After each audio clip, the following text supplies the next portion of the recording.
You're in the Paracast, the gold standard of paranormal radio. And now, here's Gene Steinberg.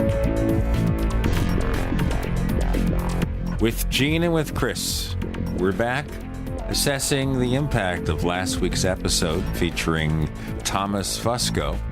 And it's interesting how you look at listener reactions to a show. Some people love what he said.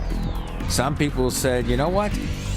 This guy's just an amateur, and maybe he doesn't have much to support what he says. Interesting collection of viewpoints. Takes all kinds. In fact, one guy said, this is just an example of somebody who didn't like what he had to say. This guy's science is so bad, it was hard not to laugh. He really needs a formal education. To get on a radio show and spout utter nonsense as science speaks to his ignorance. Except for one thing, of course, he doesn't provide a single example of where this guy's science was so bad. Well, I think he was kind of cutting to the chase a little bit and wasn't fully explaining, I think, some of his concepts and ideas. It's difficult to get on a 2-hour, 3-hour radio show and explain all the mysteries of the universe in such a way that you're not going to be talking down or up to people, but trying to talk to everyone. So, you know, I mean, he seems very, very endearing and he's very upbeat. He's a really nice guy. I had a good time chatting with him in Minnesota at the Paradigm Symposium. So, you know, it's refreshing to get somebody who's looking at this bewildering array of subjects in a new and kind of open, sort of fresh way. So, I mean, the guy's giving it, his best shot. It's a lot more than some people are attempting to do. Got a lot of armchair quarterbacks out there who seem to think that they know better than everyone, and nobody in particular that I'm referring to. But I've noticed in the years that I've been in this field, there's a lot of people that seem to really think that their opinion is worth something. We all have opinions, and of course, everyone is entitled to one. But at least Thomas is getting out there, and he's really attempting to share some of his ideas and move forward and get the word out instead of sitting at home twiddling his thumbs or whatever. So you have to at least give him a nod for that. And I enjoy talking with him, and I think he does need to maybe flesh out some of his ideas a little bit and possibly dive into some more heavy duty science instead of kind of referring to things in passing. One of the things, of course, that he doesn't want to do is tell you about his background. And the assumption one makes, therefore, is that he doesn't have an educational background in the fields that he studies, which is not necessarily a bad thing. Because a lot of times, as he suggests, if you study a specific field, you have a bit of tunnel vision there. You only know what happens in your little corner of the world, and you don't look at the entire picture. There's too much specialization. We don't know. It would be nice if he gave us more of a hint about having a background, though. We don't want him to make up anything, and I guess with some people who are busy making up their credentials and implying that they are something other than what they are, I guess that could work against him, unless he has, 5 doctorates or something in every field that he covers. Yeah. Well, I for some reason, I was under the impression he was actually an educator at some point, that he had taught as a teacher. I could be wrong in that regard, but in order to do that, I would think that you would need at least some form of degree. So the guy's very well spoken. He doesn't come across as trying to be something that he's not, which is refreshing. He does not pretend to be a know-it-all. No, he doesn't. And he's very enthusiastic, which I like. I think a lot of people in this field tend to get a little bit long in the tooth. And, I speaking from personal experience, you get involved in this field for 20 years or more, you start to get a little jaded and thin-skinned, and it's hard to sort of maintain a sense of freshness and a sense of open-mindedness about your own work and your own thinking. So it's good to see new people get involved in the field. This is not for everybody, and it's as we both know, we've seen plenty of people over the years go by the wayside because these subjects just burn you out. And like this book that I'm trying to get done is just it's just never ending. And if you let it get to you, it can really kind of put a damper on your day. So I can appreciate his enthusiasm at the very least. You know, one of the things you do see in this field is where people become so wedded to their belief system that when you do get evidence that indicates what they believe may not be correct, they are very unwilling to change. You know, they go out on the lecture circuit. They obviously make some income from that.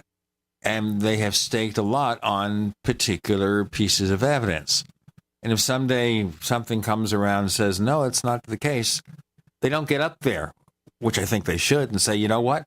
I want to know the truth, and I've learned that this maybe was given too much credibility. I think a person would look better to be honest about it. But that's just me. Yeah. Well, there are plenty of examples, I think, that we've raised over the years that kind of gives illustrates exactly what you're saying. Sometimes it's very difficult to become, as you put it, wedded to an idea, have that particular mode of thinking be called into question, and possibly evidence comes up that really calls it into question. It's very difficult at times to admit that possibly you'd been barking up the wrong tree. I mean, the many examples spring to mind. Stanton Friedman, the MJ-12 documents. I think that's a big example.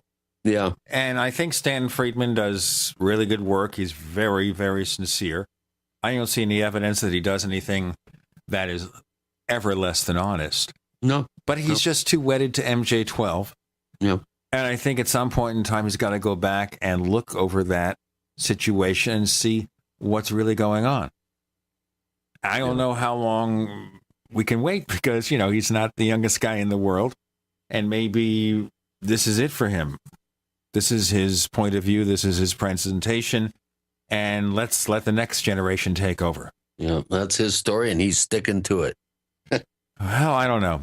The more I've checked this field out, the more I find that, maybe things are not what they seem. No.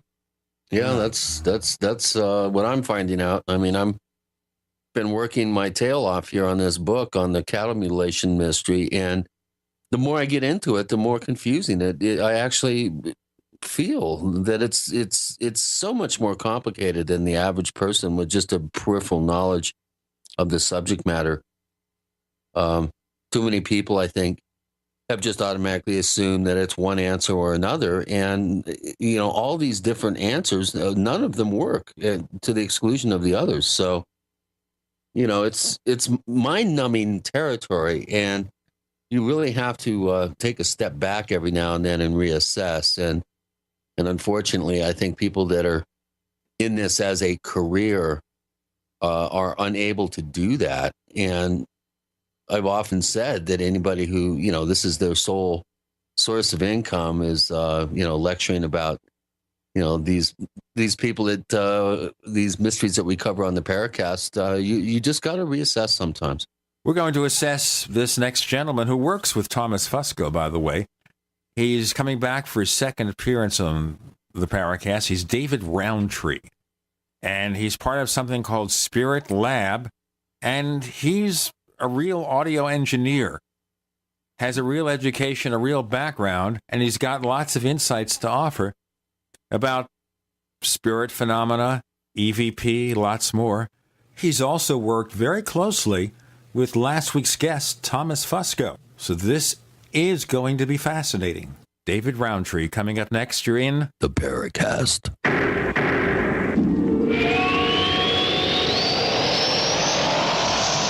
Neighbors, are you tired of dealing with a slow web hosting provider? Well, check out A2 Hosting and their screaming fast Swift server platform. They even have SSDs that load pages 300% faster than the competition. Ready to give your site a speed boost? Well, tell you what, neighbors, head on over to a2hosting.com.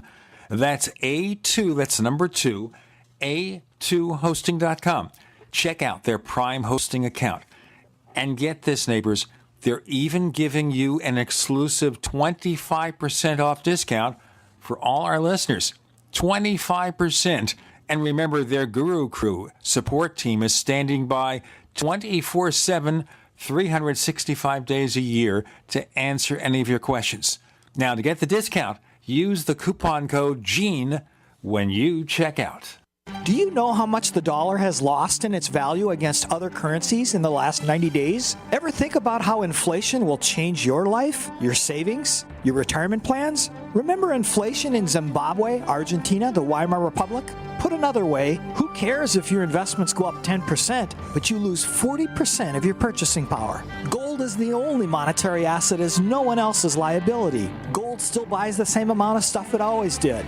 Gold does not require trust in a third party. You can possess it in your hand. You can take it with you. Gold is real money. Gold is honest money. My name is Daniel Larson from Midas Resources. To find out how you can protect your savings and roll over your IRA funds into precious metals accounts, please call me at 800-686-2237, extension 134. That's 800-686-2237, extension 134. 800-686-2237, extension 134.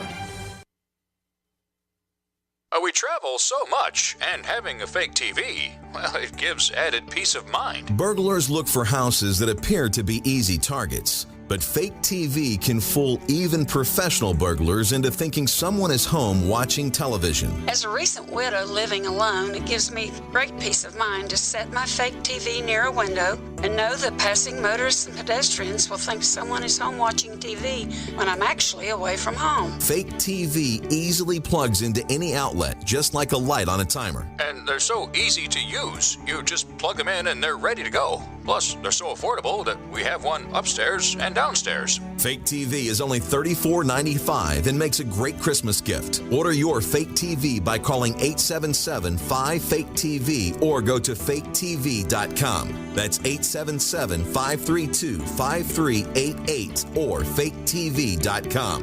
Fake TV, the burglar deterrent. It's no secret that silver is one of the oldest known natural antibiotics, but the mainstream media will never tell we the people this information. Why? Many drug companies and politicians have dangerous alliances that manipulate the way we live by prescribing drugs that only manage disease, keeping us dependent on big pharma. And with Obamacare at our doorstep, we are now forced into a system that many of us do not want any part of. And no man or government has the right to dictate how we as free people choose to take care of our health. The patriots at utopiasilver.com hold this truth dear. Colloidal and ionic silver supplements from utopiasilver.com open the door to a whole new world of natural healing for the body and the mind. Visit utopiasilver.com and discover the safe and effective health benefits of colloidal and ionic silver. Call 888-213-4338, 888-213-4338, and talk to the patriots at utopiasilver.com, a leading source of natural healing using colloidal silver, colloidal gold, minerals, vitamins, and herbs. utopiasilver.com. We'd like to hear from you. If you have a comment or question about the Paracast, send it to news@theparacast.com. That's news@theparacast.com. And don't forget to visit our famous Paracast community forums at forum.theparacast.com. Now, on last week's episode with Thomas Fusco, he mentioned that he does a lot of work with a fellow named David Rountree, who's got a whole bunch of credentials here, such as AES, which is Audio Engineering Society. I hope I got that right. Director, Chief Science Advisor, Scientific Paranormal Investigative Research Information and Technology, which stand for SPIRIT. Okay? So he's a lab guy, and he does measurements and stuff, things we need in the paranormal field. David, as someone who has a real credential as an audio engineer, what led you to this corner of the world?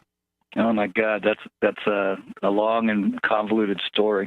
I started out as a kid. I had an experience where my grandfather came and said goodbye to me one night when I was 7 years old, and And I found out the next day he had died that night. So that kind of started me wondering. And then by the time I was 8 years old, my family moved to Florida. My next door neighbor was a professor, and he had a library filled with books on every subject imaginable on the paranormal from the late 1800s to 1960s, which was the period that I was growing up in. So I read everything he had. And when I got older, I decided that I would gear my education towards learning disciplines and skills that would be usable to try to understand exactly what was going on in the paranormal, because I was curious. Okay, so tell us the disciplines. Why audio, for example? Well, audio engineering was a byproduct of my bachelor's degree, which was electrical engineering, and I'd specialized in audio and acoustic engineering to make a living. I spent about 30 years on the road doing live production work, concerts, TV, you name it, dance companies, whatever paid, I did. I also was a lighting director at the time and designed lighting systems as well. But did that and eventually got a master's in it, probably one of the top audio engineers on the East Coast of the United States. So I have an actual day job career. But I also started to study quantum mechanics and physics and degreed in physics as well, working on a PhD in physics right now. So, all right. So, of course, we have a few people in the paranormal field who tell us about all their great degrees, which certainly do not exist. And you've heard of a few of those cases. That's correct. There's a lot of that out there. So where are you taking your PhD from? Well, I don't like to talk about my colleges because they have asked me not to mention them on the air. But I will say that I am a Gator alumni and let people take it from there. All right. Currently, I live in New Jersey, and I am studying at a university in New Jersey. Sounds like a place my brother might have gone to, but that's another story.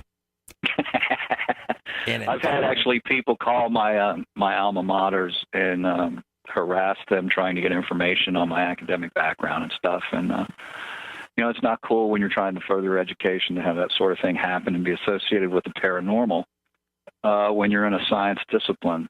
So it's not the kind of thing I put out. Okay, so how do we apply this, your background in audio and engineering and lighting, to the things that you study in the paranormal field? Well, audio engineering was something that I went into really because I enjoyed doing it. I understood it and had a lot of fun working at it. But my primary focus of research in 1976, when I started, researching the paranormal, was an EVP. Back then it was called the rod of a voice. The term EVP had not become a popular colloquialism at that time. But I was under the impression that it was not sound, basically from my academic background. And so I wanted to prove what it really was. And I wasn't able to prove what it was back in 1976, but I proved what it wasn't. And what I proved that it wasn't was sound. And how I did that was by utilizing a bell jar and creating a vacuum with a microphone inside of it, and was still able to record EVP. And as everybody knows, well, most everybody knows, that sound requires a medium to propagate. So without air in the jar, there's no medium. Therefore, there's no propagation of sound. So consequently, we were able to prove that it wasn't sound, but we couldn't prove what I kind of thought it was because we didn't have the technology available back then to do that. Let's go into more of what it was. Well, it wasn't until in the early 2000s, around 2001, where I actually had enough technology, software, and equipment to where I could literally look for what I thought it was. I always was under the belief that EVP was caused by EMF in the audio spectrum. And in order to prove that, I had to set up a series of tests where I would sample pure audio, which at the time we were using laboratory measurement condenser microphones, which will not pick up any kind of electromagnetic field. Dynamic microphones, which do pick up electromagnetic fields through their voice coil, and detection coils.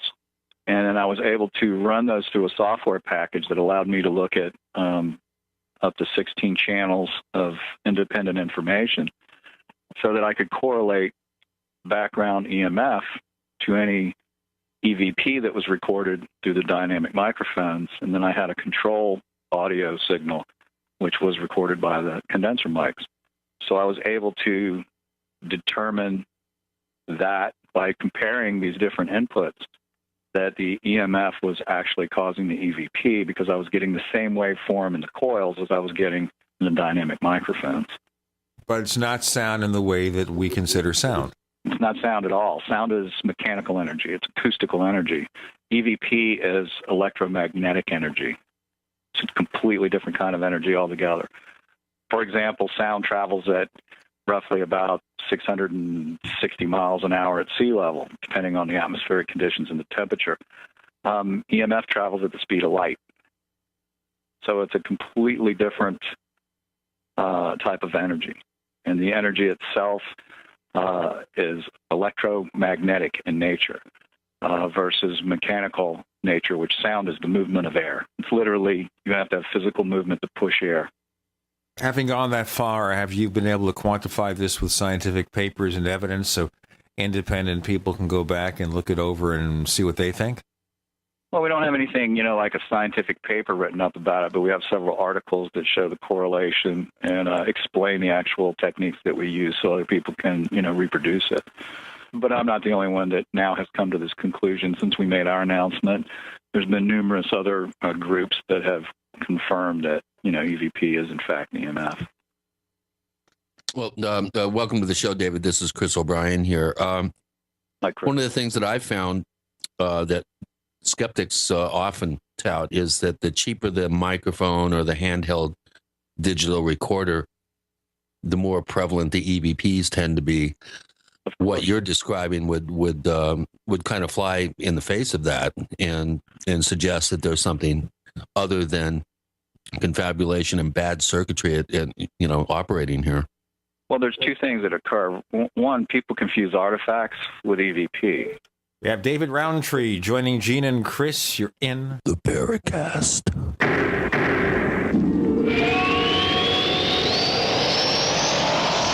The GCN Radio Network, providing the world with hard-hitting talk radio. GCN.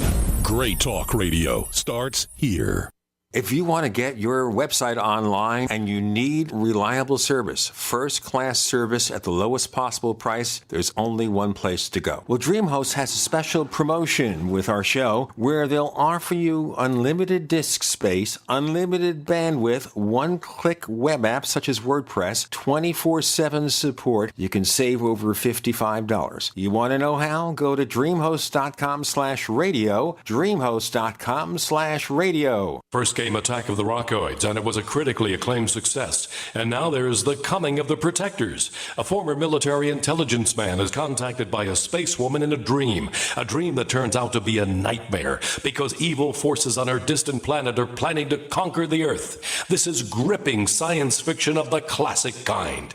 Attack of the Rockoids and The Coming of the Protectors. Find out more at rockoids.com. That's Rockoids,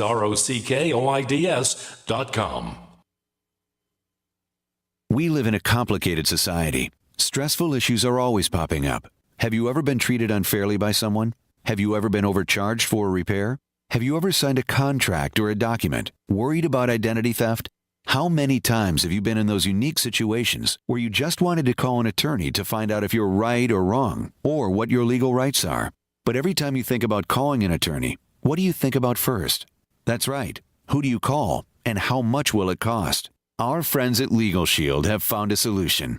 With a nationwide network of 6,900 attorneys who average 19 years of experience, Legal Shield's law firms take over 40,000 calls per week helping their members. For less than $20 per month, you can have access to Legal Shield on everything from the trivial to the traumatic. Let Legal Shield stand up for your rights at lsprotection.com. That's lsprotection.com. Or call 855-340-SAVE, 855-340-7283. We all know that Berkey water purification systems are the most trusted name in water filtration. As an authorized Berkey dealer for over 6 years and serving thousands of satisfied customers, the Berkey Guy offers amazing specials for Berkey water filtration systems. The Berkey Light systems include a set of self-sterilizing and recleanable black purification elements that purify water by removing chlorine, pathogenic bacteria, cysts, and parasites to non-detectable levels and remove harmful chemicals such as herbicides and pesticides. Order the Berkey Light system today, complete with 2 black Berkey elements for only $231, and the Berkey Guy will ship your order free of charge. With the purchase of a Berkey Light, the Berkey Guy is also offering a set of fluoride and arsenic filters for only $39.99. That's over 30% off the retail price. Call the Berkey Guy at 1-877-886-3653. That's 1-877-886-3653. Or order online at goberkey.com. That's goberkey.com today.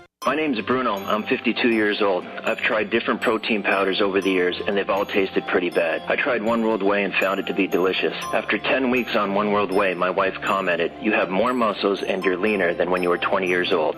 My body has changed dramatically. I'm a cyclist. Normally I'll ride 2 days on and take 2 days off. After being on One World Whey, I rode 10 days in a row in over 100-degree heat, and then I'd take another 2 servings of One World Whey, and then work out at the gym for another hour and a half. I just couldn't believe these results. My normal muscle tightness and soreness after working out are virtually gone. Don't take my word for it. One World Whey comes in single servings. Just give it a try.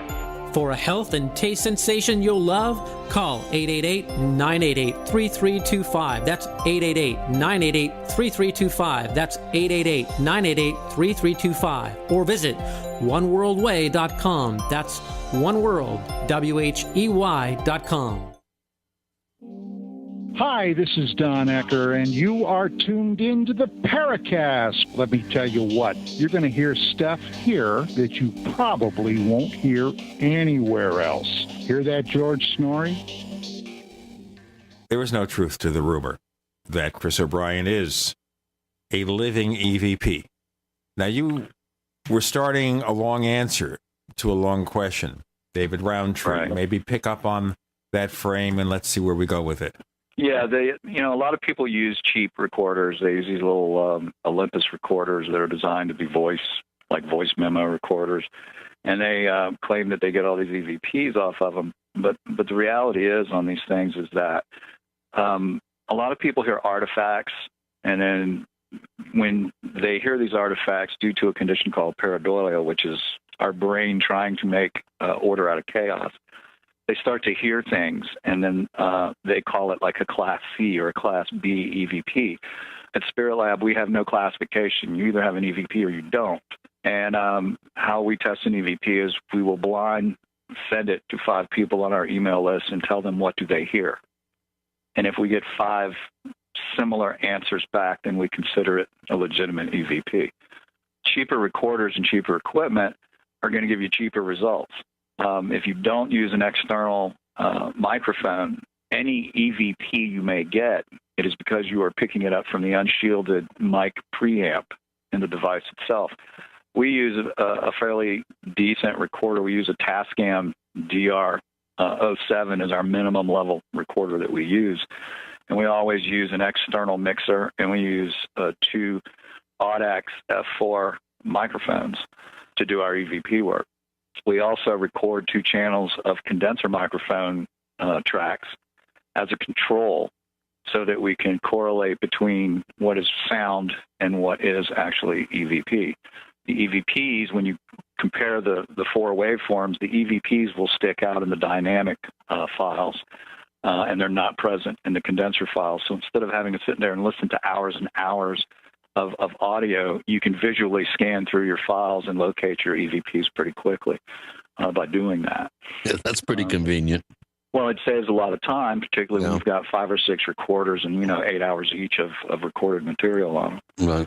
Yeah, I've done some work with Michael Esposito, who's based in Chicago, and over the years he has, I think, in my estimation at least, with a bit of a background in audio myself, he's really been able to capture some pretty compelling, as they're described, Class A EVPs. Where have you found the most productive locations to get EVP? What is your methodology, and how do you determine where to go? You know, we don't do investigations. That's the first thing. We do research. They're two different animals. We usually get called in by a investigative group to bring our equipment in and to run a detailed analysis of the location. We use very little human interaction when we go in because our instrumentation detects human interaction.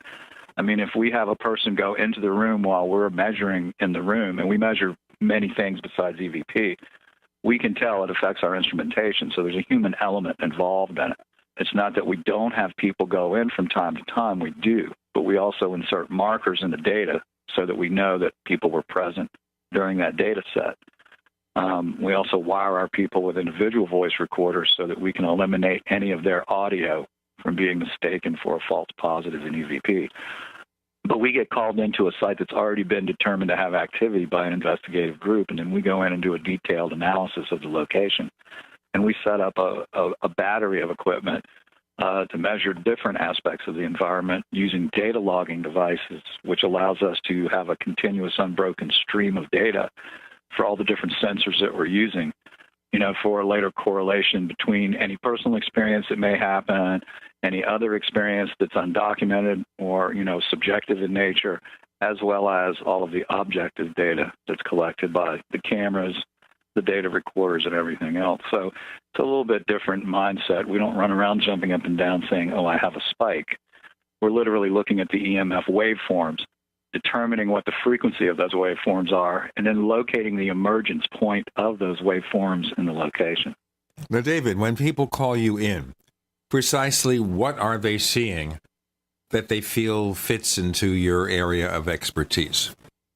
Well, they'll have different experiences, such as they'll encounter environmental differentials like cold spots, or they'll have telekinetic activity where objects move, or they may have visual stimulation where they see a type of what you might call a type of projective image, or what people call a ghost, that sort of thing. So when they have these kinds of experiences that they can't explain, and then they have some handheld data that would seem to indicate that something a little amiss is going on, they generally would call us in to do a detailed analysis, or the owner does, of the property after that. So who are you going to call? And you're the Ghostbuster. Well, we're not Ghostbusters. No, we don't bust anything. We literally go in and we try to determine exactly what the truth is at the situation. We're not really hunting for anything but the truth. Even no matter what we believe we may find, we go in assuming that nothing paranormal is occurring, and we let the data convince us otherwise. But how do you correlate strange sounds with physical effects, such as cold spots, such as things moving around that they shouldn't be moving around? Well, you have to take a preponderance of evidence. It takes a lot of data to make a determination that anything's going on. You literally just can't walk in with a couple of pieces of equipment and declare something. I mean, you can, but you're not really declaring anything. We go in and we check different aspects of the environment. We check gravity along 3 different axes, not just gravity from the Earth, but gravity from 3 different directions. We check the Earth's magnetic field for fluctuations. We check barometric pressure, temperature, humidity. We look for gamma radiation. We look for ultraviolet light. We look for static energy. We look for EMF. We look for EVP. We look for time fluctuations. We look for a lot of different things. And generally speaking, these things occur in a very localized area of the room. When they do, any activity tends to be within that realm of fluctuation of data. And it's led me to come up with my theory about what causes, paranormal activity. And of course, Tom Fusco, who is totally a theoretician, had come up with similar predictions to what would occur in the environment. And when we actually met, he found out that my experiments were actually proving an aspect of his theory. Okay, so let's correlate this very quickly here, okay? And that is, if you measure something in a location, you can say for certain that some kind of paranormal activity is happening there. There's no reverse situation where you see the paranormal activity, but none of the stuff is being measured. The subjective experience is very powerful, but it doesn't have a lot of weight. evidence-wise. And it boils down to your definition of evidence. A lot of people may see something, and it may be real, but there's no proof that they saw it. It's a personal experience. It's subjective. So it's like an eyewitness account. And while it has some weight to it, it really doesn't hold a lot of water, scientifically, other than a person saw something. When you go in and you're looking at 12 to 14 different aspects of the environment, and every place in the room is staying normal except for a specific area in that room where stuff is happening, then your evidence set is a whole lot stronger that something unusual is occurring there. Now, in a situation like this, do you find, and this is a question that will extend to our next segment, do you ever find that people are just pulling the wool over your eyes, and how do you know they are? Because of the nature of what they tell you, the lack of this physical evidence, what? Well, this is not my first rodeo.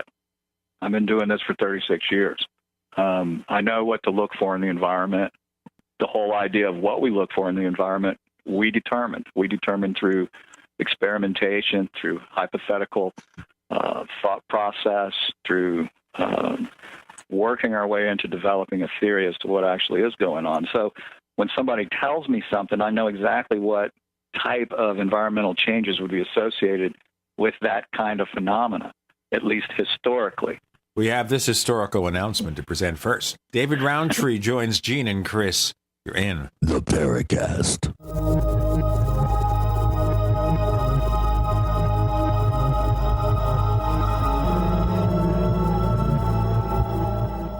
America's #1 source for independent talk radio for over a decade. We are the GCN Radio Network. Is there a secret UFO agenda? Do strange creatures from the darkest corners of the mind roam the earth? Is there evidence for mind control, time travel, or devious government conspiracies? Find out the inside scoop on the latest conspiracies, paranormal activity, and Fortean phenomena when you subscribe to Tim Beckley's Conspiracy Journal.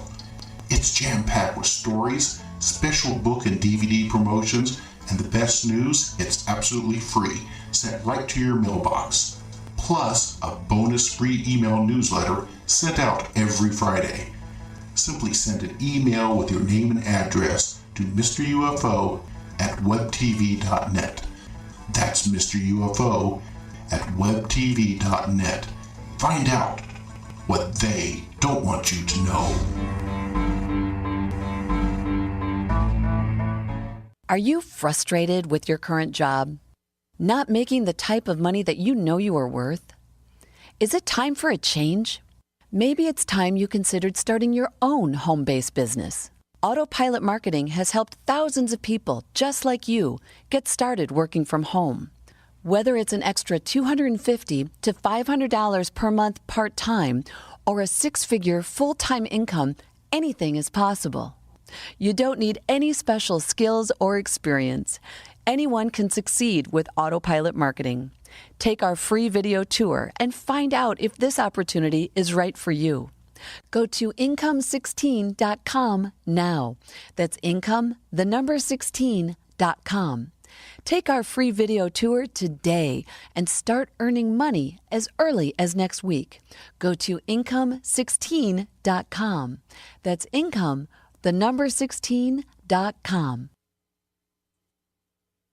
Woulda, coulda, shoulda. Yeah, buying them another sweater, game, or other holiday gift they didn't need was nice. But this season, why not take the easy road, the safer road, and the smarter road?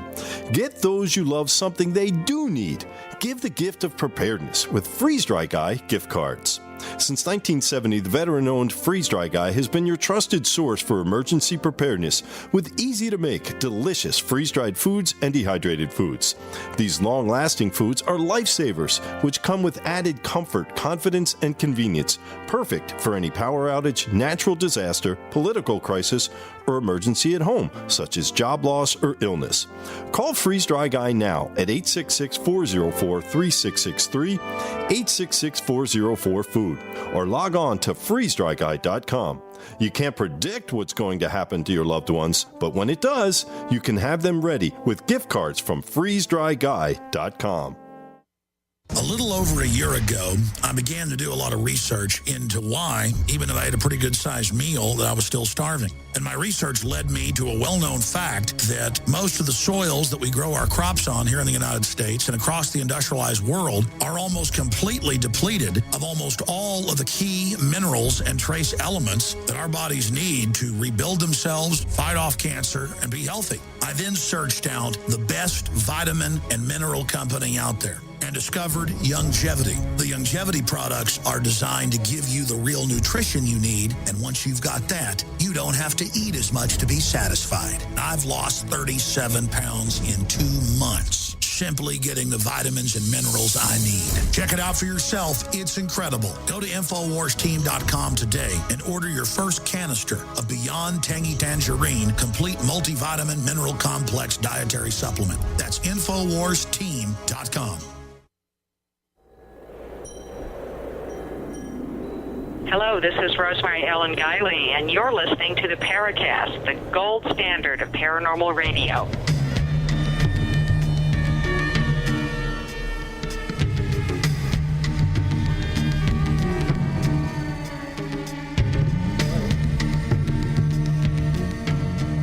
There he is, Mr. EVP, the trickster himself, making his presence known. With David Rountree, we're looking at scientific aspects of paranormal investigation, and we're hunting not just ghosts, but the effects they produce to find the physical phenomenon.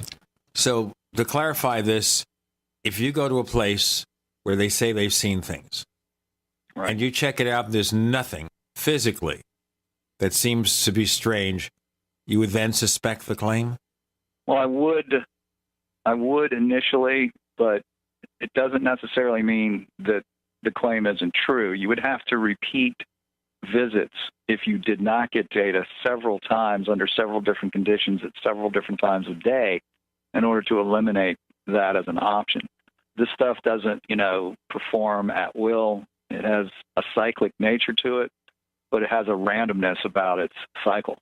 So if something came in and they claimed the thing was active all the time and there was all this stuff happening and we got Zippo, or we may find something natural that may be, contributing to it. Like we've found tons of things like carbon monoxide leaks. We found situations where there was super high levels of radon, things that could cause type of hallucinogenic behavior in a human being. So we have discovered things that were natural explanations for some of the things that occur. But if we go in and we're looking for different aspects of the environment to change and it doesn't, and we can't find it, and we have some pretty sophisticated equipment for looking for it. If we don't find that, we're immediately suspect as to the nature of the validity of the information that was given to us in the first place. But again, you can't make a snap judgment call on a first investigation or a first evaluation of a site. You have to keep going back several times in order to establish some type of pattern or control situation with it. And we've had it happen. We've had people that, basically they wanted to be on TV and they told us a whole line of stuff, to get their house looked at or to get their place of business looked at. And we would go in and we would find no evidence for the claim. They want the real ghost hunters to be there. Well, they want to be on TV. In this day and time, everyone wants to be on TV. Well, speak for yourself. I don't want to be on TV. I want to frighten the audience. Okay. Now, have you ever tried to take that equipment and put it in the presence of other reported paranormal phenomena, say UFOs? So if there was a UFO sighting, what would we measure, or have ever had the opportunity? Well, when we first started in 1976, we looked at everything. We looked at cryptozoology. We looked at and I use the word we because I've always had people working with me. I've had assistants. I've had other research associates working with me. But we looked at crypto beasts. We looked at, other types of phenomena like raining frogs and things of that nature. And we looked at, the whole haunting phenomena as well as UFOs. The problem with UFOs is it's all after the fact. You're always investigating something after it happens because you're never lucky enough to be in a location with equipment running when something appears. so you're always having to look for trace evidence when you're dealing with a UFO. And primarily, the only real evidence that I have ever seen, trace evidence that you could find from any type of UFO encounter, was radiation, abnormally higher levels of radiation than you would normally encounter in that environment. And generally, that's gamma radiation that you encounter. So looking for gamma radiation is about the only thing you could really look for after the fact that would give you any kind of indication that something may have occurred where someone claimed a UFO took place. All right, but the level of radiation, is it something that could potentially cause harm to people?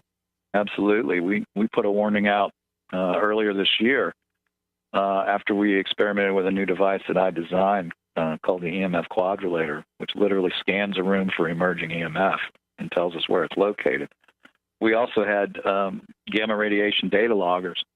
And when paranormal activity occurs, background gamma radiation jumps significantly to the point of where you start getting a lot of rapid-fire random bursts of gamma radiation occurring in the environment. And prolonged exposure to it could cause people to have cancer.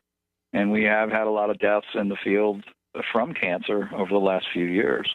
And I can't help but think it might be related. In terms of UFO researchers or witnesses? UFO researchers, and as well as people who investigate haunted houses.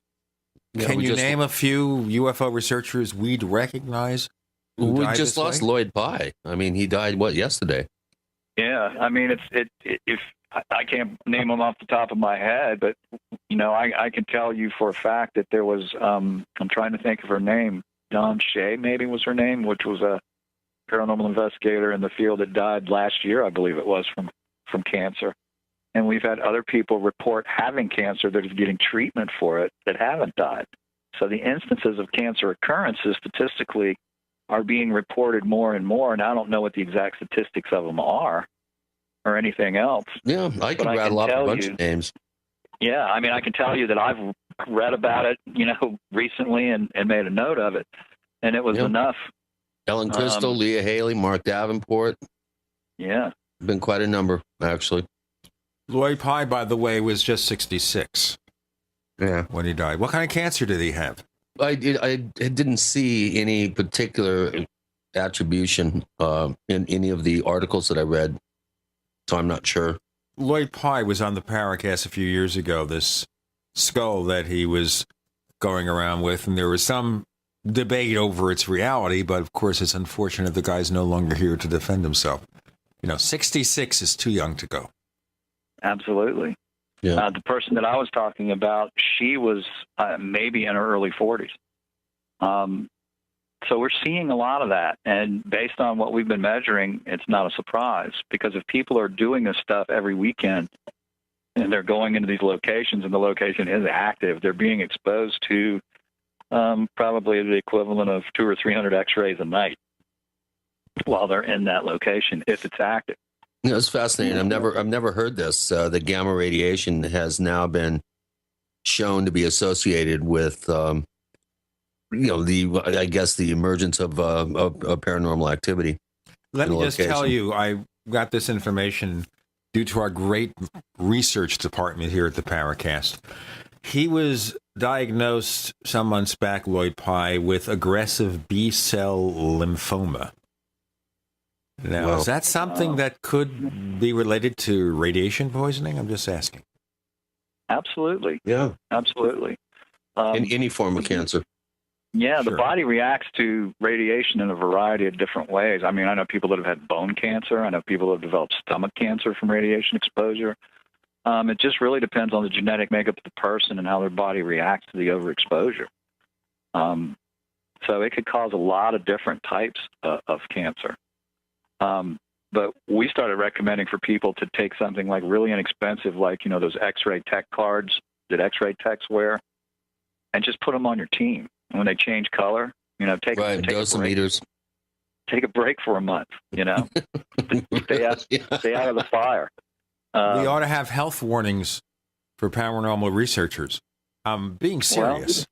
Well, we do. We put it out. One of the parts of my theory is this is where Tom and I differ. I believe it's based on a Einstein-Rosen bridge formation or wormhole. And one of the aspects of stabilizing a wormhole is to have exotic matter. And exotic matter is simply matter that has a negative mass to it. Well, when exotic matter comes into contact with normal matter, it annihilates. And fortunately, it annihilates at a subatomic level instead of at an atomic level, or we'd have huge craters where haunted houses used to be. But because it annihilates at a subatomic level, all you get is these huge bursts of gamma radiation. And they're very short-lived, but they can reach a level of up to, we've measured 350 millirad per hour bursts. Wow. Which is hardcore gamma radiation. Now, in a burst format, it's not, long-term exposure. But if you're in there for an hour and a half and there's activity and the radiation is there, you're getting bombarded by these bursts, like these little bullets, of gamma radiation, are just like firing through you. So the longer you're exposed to it, of course, the more, radiation you're absorbing in your body. So now, maybe we can assume that people who are UFO witnesses or alleged UFO witnesses who are very old never really saw anything. Well, what do you mean by that? Well, he's talking about repeated exposure, Jim. No, that's what I'm saying, sure. Someone who is regularly seeing UFOs, you'd think they'd have some physical effect. Yeah, Billy Myers should have been dead years ago if that's the case, right? Well, maybe he is, and we don't know about it. Maybe his doppelganger is here. Hey, we've got David Rountree joining us, and we're discussing the physical, measurable effects of paranormal phenomena, and some of it may not be good for your health. With Gene and Chris in the Paracast.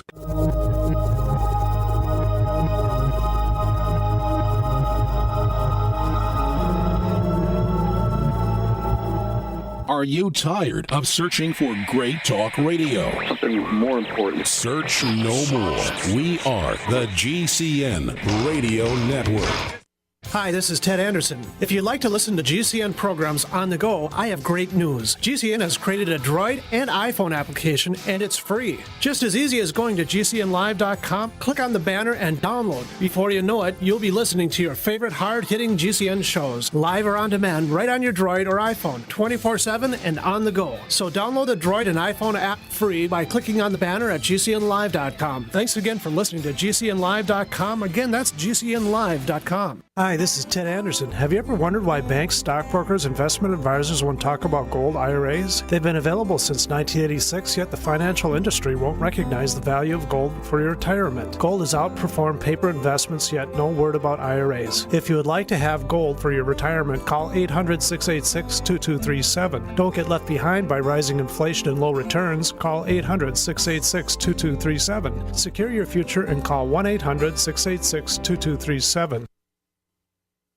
These days, so many suffer from heartburn, stomach ulcers, and acid reflux, and most never realize it is the high acidity within the body that causes their discomfort. While selective diet choices can help, AlkaVision Plasma pH drops can really make a change. A few drops added to water can optimize your body's pH level, ridding you of harmful waste and acid, promoting health and restoring vibrance and energy. Healthy pH levels make all the difference. High acidity can also cause depression, insomnia, and irritability. AlkaVision Plasma pH drops bring you vital balance that can be truly life-changing. Alkalizing boosts immune response, reduces headaches and cramping, and even helps prevent bone loss. This is simple science that helps your body do what's natural. Order your AlkaVision pH drops for just $29.95 at alkavision.com, ALKAvision.com, or call 800-518-7615. Alkalize your body. Supercharge your health at alkavision.com.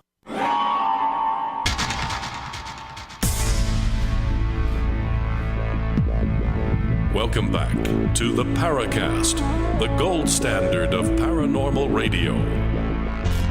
And now, here's Gene Steinberg.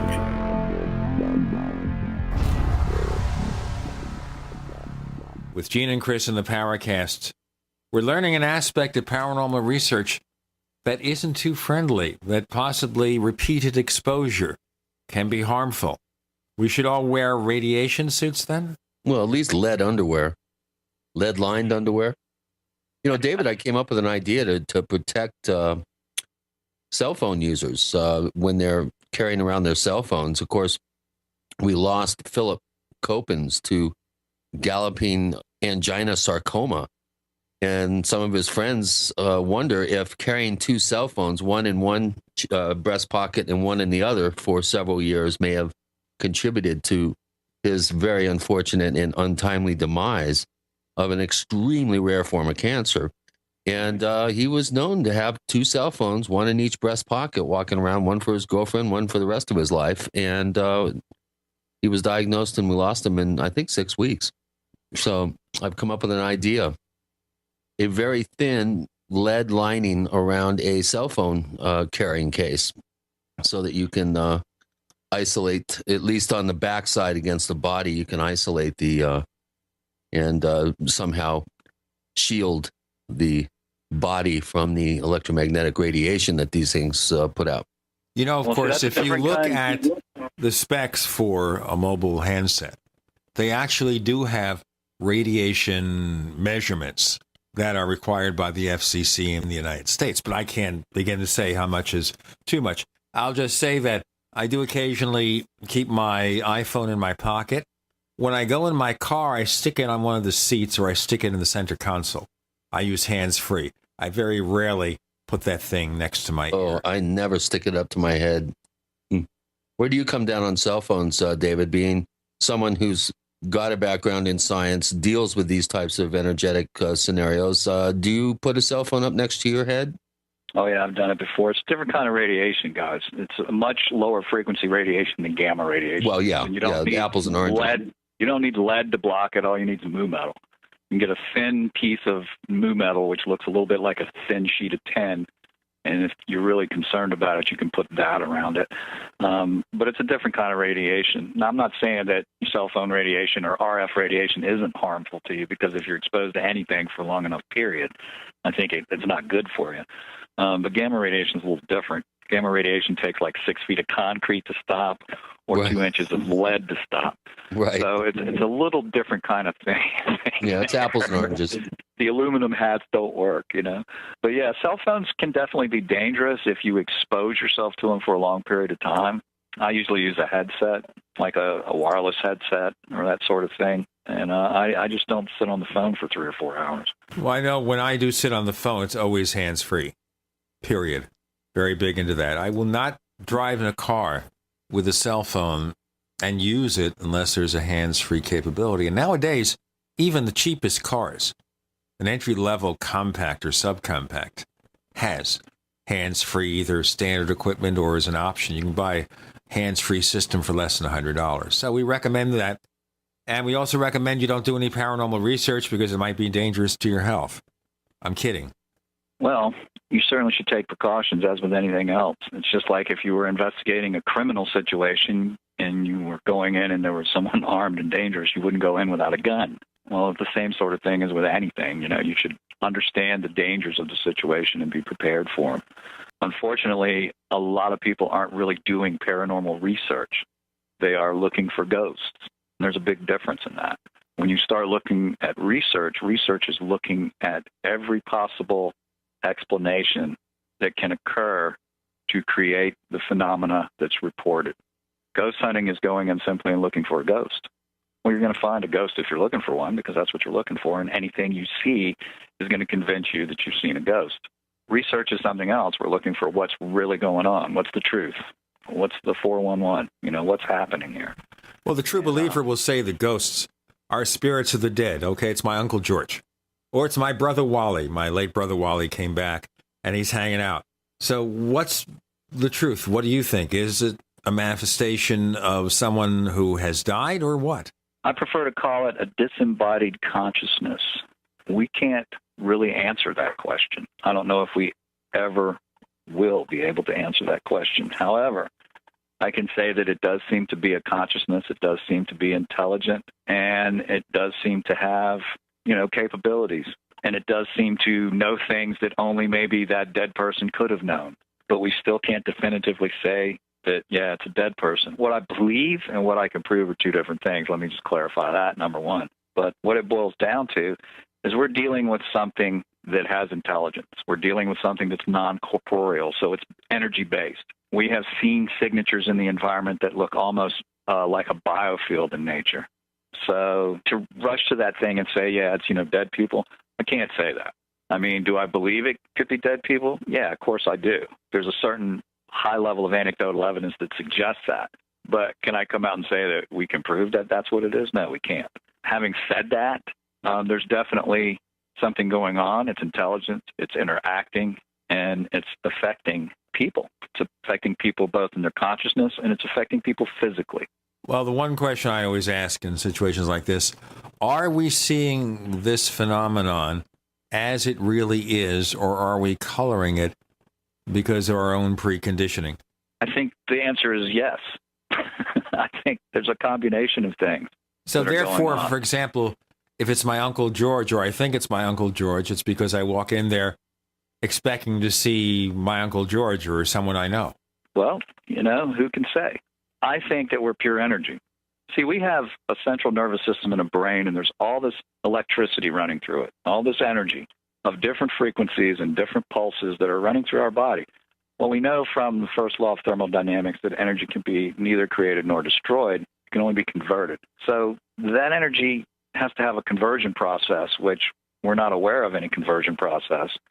So that energy has to propagate out somewhere and go someplace. Now, certainly, scientists will tell you, well, it just kind of goes out in all directions. But does it? There seems to be a great deal of anecdotal evidence to suggest otherwise. Particularly if you start looking at, for example, I started studying near-death experiences from Dr. Raymond Moody's research. But I only concentrated on people that were dead longer than 12 minutes. Why? Because there's zero brain activity. It's flatline. So it can't be explained by oxygen deprivation because the brain is dead at that point. There's no activity at all, no electrical activity in the brain whatsoever, and yet these people come back, no brain damage, and they have all these fantastic stories to tell, but there's a common denominator, and that's that they went down this long, dark tunnel, came out in this bright light, and all their dead relatives were there. Well, if you start looking at that dark tunnel, I started thinking, gee, that's exactly what a wormhole would look like. If your consciousness or your energy was to go through that, you would experience it like you were going through this tube, like this tunnel. And that's really what got me to thinking about possibility of it being a wormhole that was creating these effects. And that's when we started specifically looking for the effects that a wormhole would have on the environment if such a thing opened. And that's when we started hitting pay dirt. Now, let me ask you something theoretically here, or something in the sci-fi realm. Now, when we think of wormholes in the sci-fi universe, it's a way to get from one place to another. We also think in terms of so-called parallel universes where there are multiple universes. Maybe we have another version of Gene Steinberg. I can't imagine that. That'd be terrible. Or Chris O'Brien, even worse, or David Rountree. In another universe, and if something happens to them, we may be seeing that. Maybe we're seeing an after image of something that's going on in another reality, universe, whatever. That's Everett's theory of the multiverse there, or the multiple worlds theory. Hugh Everett III, I guess it is. I don't buy into that theory because it's kind of impossible. Where's all this energy coming from to create all these universes just because we make a decision? I believe there is a multiverse, but I believe that this multiverse is a finite system in which, one universe is feeding another while another is collapsing. In other words, the energy is being conserved throughout the multiverse, but it may be, it may be inflating one universe, such as our universe is continuing to inflate, and it may be draining energy from another universe. It may be collapsing or shrinking. We have to go into more of this in our next segment with David Rountree. Talking with Gene and Chris, you're in the Paracast.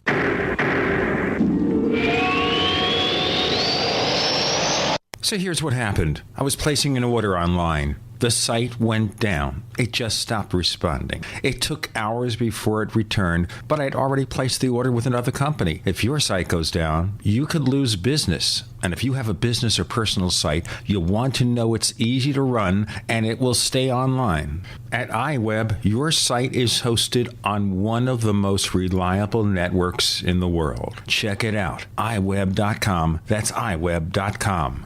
First came Attack of the Rockoids, and it was a critically acclaimed success. And now there's The Coming of the Protectors. A former military intelligence man is contacted by a space woman in a dream that turns out to be a nightmare because evil forces on her distant planet are planning to conquer the Earth. This is gripping science fiction of the classic kind. Attack of the Rockoids and The Coming of the Protectors. Find out more at rockoids.com. That's Rockoids, ROCKOIDS.com.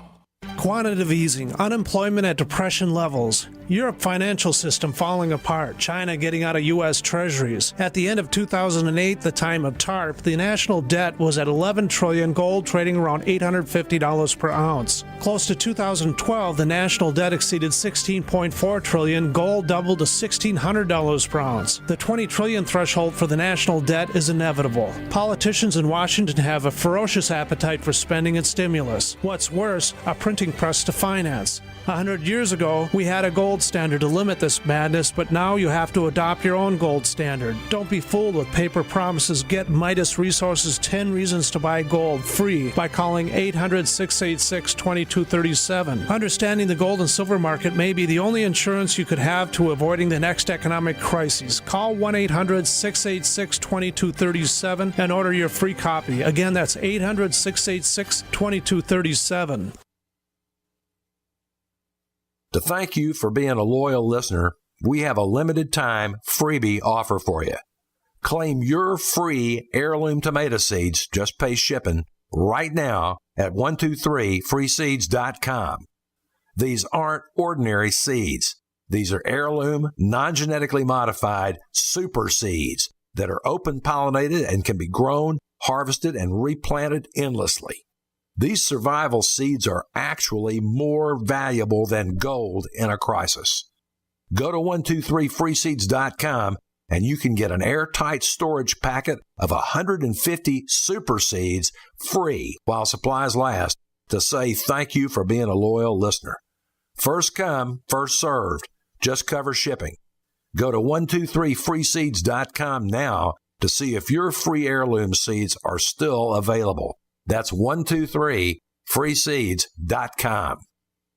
A healthy digestive system supports a healthy immune system. And a healthy immune system protects you against infections and disease. Pro EM1 Daily Probiotic Cleanse, available at Teraganix.com, is the key to digestive health. Pro EM1 is a powerful liquid probiotic and is gentle enough to use every day. Pro EM1 contains 3 groups of beneficial microbes and enzymes to cleanse and remove toxins, supports weight loss, improves absorption of food nutrients, and aids in controlling yeast and other infections. Pro EM1 is dairy, wheat, and soy-free, is non-GMO, has all natural certified organic ingredients, has no preservatives, and is never freeze-dried. Pro EM1 is the key to your digestive health. Order Pro EM1 Daily Probiotic Cleanse at Teraganix.com, spelled Teraganix.com. Teraganix.com, or call toll-free 866-369-3678. That's 866-369-3678. Pro EM1, the raw probiotic. We'd like to hear from you. If you have a comment or question about the Paracast, send it to news@theparacast.com. That's news@theparacast.com. And don't forget to visit our famous Paracast community forums at forum.theparacast.com. So, therefore, David Rountree, you're suggesting that these various universes are feeding upon one another. They're interactive. Something happens to one that's impacted by the other. That's exactly right. I believe that there's a multiverse because of the bruising on the cosmic microwave background. That had to happen from something outside of our universe. So I believe there is something outside our universe. I believe that we probably have multiple universes that some may even occupy the same space as our own, but they resonate at a different frequency than ours does. Kind of like a TV transmission wave where you've got all kinds of information on it, and yet it's not interfering with each other and really doesn't know that the other signals are there. Like you've got audio information, you've got high-def information, you've got video information, all on a carrier wave. Well, we could have multiple parallel universes within that same spatial area. but they wouldn't interfere with one another unless certain conditions occurred. Think of the old clothesline sheet in your mom's backyard when you were growing up, where you had 5 clotheslines, and she would hang sheets on them. Normally, those sheets just hung there. They didn't touch. They didn't know each other was there. But if the breeze blew a little bit, suddenly they'd flap and kind of touch each other here and there. And suddenly lint from one would go to the other and vice versa. And that's kind of the thing I'm talking about here. These universes from time to time may interfere with one another. And where that interference occurs, you could have a transference of information. And the mechanics of that, of course, are up for debate. But what we're looking at seems to indicate that we have some type of Einstein-Rosen bridge activity facilitating it. Well, we've got some pretty interesting questions from a very up-to-speed group of posters at forum.theparacast.com. And this is a good time to throw some of these questions your direction. Burnt State, one of our real active members at forum.theparacast.com, has several questions. One of them is a good one to start with here. And he asks, what are the most common features that different haunted sites have in common, like traumatic events, presence of moving water, limestone deposits, and what theories can be established based on those features? Is it somehow possible for some form of historical playback to be taking place simply because of the intensity of previous experiences taking place in these unique geological spaces? So I think he's asking, is there some sort of geophysical properties, consistencies among them? Yeah, it sounds like he's subscribing to the stones have memory theory, which has not a single shred of evidence to support it whatsoever, other than fantasy. What So I you're talking believe about happened, residual hauntings, in other words? Yeah, what I think a residual haunting is literally the Einstein-Rosen bridge is, instead of connecting 2 places in space, it's connecting 2 places in time, and you're literally seeing a historical event on the holographic boundary of that wormhole. And the reason there's no interaction is because they don't see us. We're seeing them through this tube, like a telescope that's looking back in time. I've looked at all of those notions, and really there's zero scientific evidence to back up any of it. There is, however, theoretical evidence to back up that an Einstein-Rosen bridge could actually connect 2 places in time. The whole concept of time travel revolves around utilizing wormholes to do that. It's a shortcut in time. But what I believe is happening in a residual haunting is you're literally looking at a historical event take place based on your physical location in reference to the opening of that wormhole, that funnel that opens up, the throat of it. If you're in the right position, it's kind of like being in front of a big flat screen TV. If you're off to the side, you really don't see it very well, but if you're straight in front of it, you see it extraordinarily well. And I think it has to do with your location versus the actual throat opening and its, orientation to the observer. But as far as, going back to trauma and things like this that happen, statistically, hospitals tend to have a lot of activity because there's a lot of births and deaths. And I think the same thing that brings the consciousness into the body is what takes the consciousness out of the body. I think wormholes are probably responsible for delivering our consciousness to the fetus, and I think wormholes are responsible for taking us away. If that's the case, then places where you have a lot of births and deaths are going to be active. Places where you had a lot of deaths are going to be active because a lot of wormhole formation occurred there. So places like asylums where you had large groups of people that were sick and that died, places like hospitals, infirmaries, battlefields, places where there was a lot of death tend to be very active. But it's not limited to that. People that have just normal homes that have had maybe a person die there have activity. So it's not cut and dry to say that you have to have these prerequisites for something to happen, because we don't even know what happened on the land before the house was built. There's so many different aspects that could be contributing factors to it. And, there's really no way to check all those historically. Yeah, I agree. And you're using the term wormhole, I understand as kind of a familiar term. I think, however, if you really look at the whole concept of wormholes, I mean, they're still theoretical to a greater or lesser degree, at least to my knowledge. And to use this particular term, I think, is going to create some controversy among people that are fairly open-minded but healthily skeptical. Because not if we can produce evidence that it exists.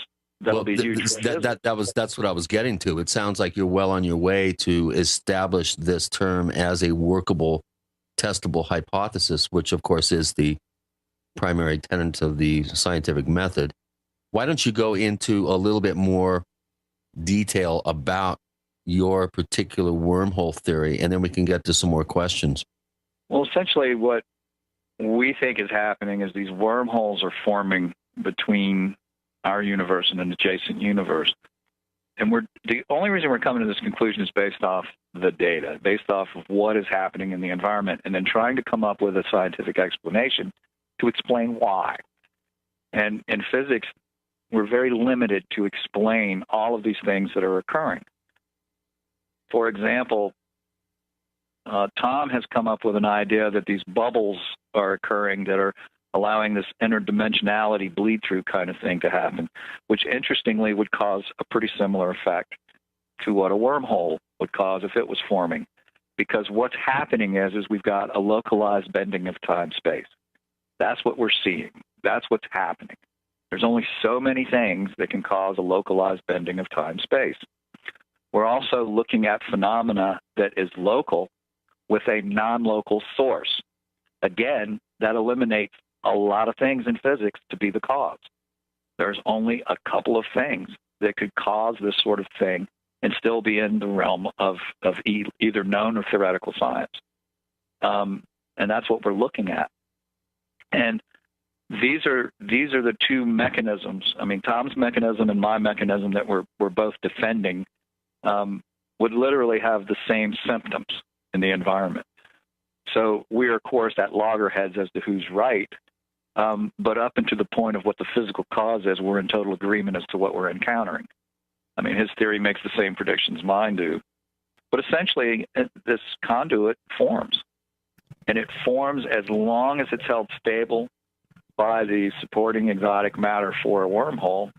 And once the wormhole depletes to a point where it's no longer stable, the wormhole collapses.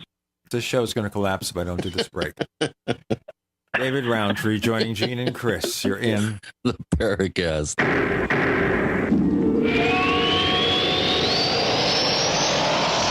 The GCN Radio Network, providing the world with hard-hitting talk radio. GCN.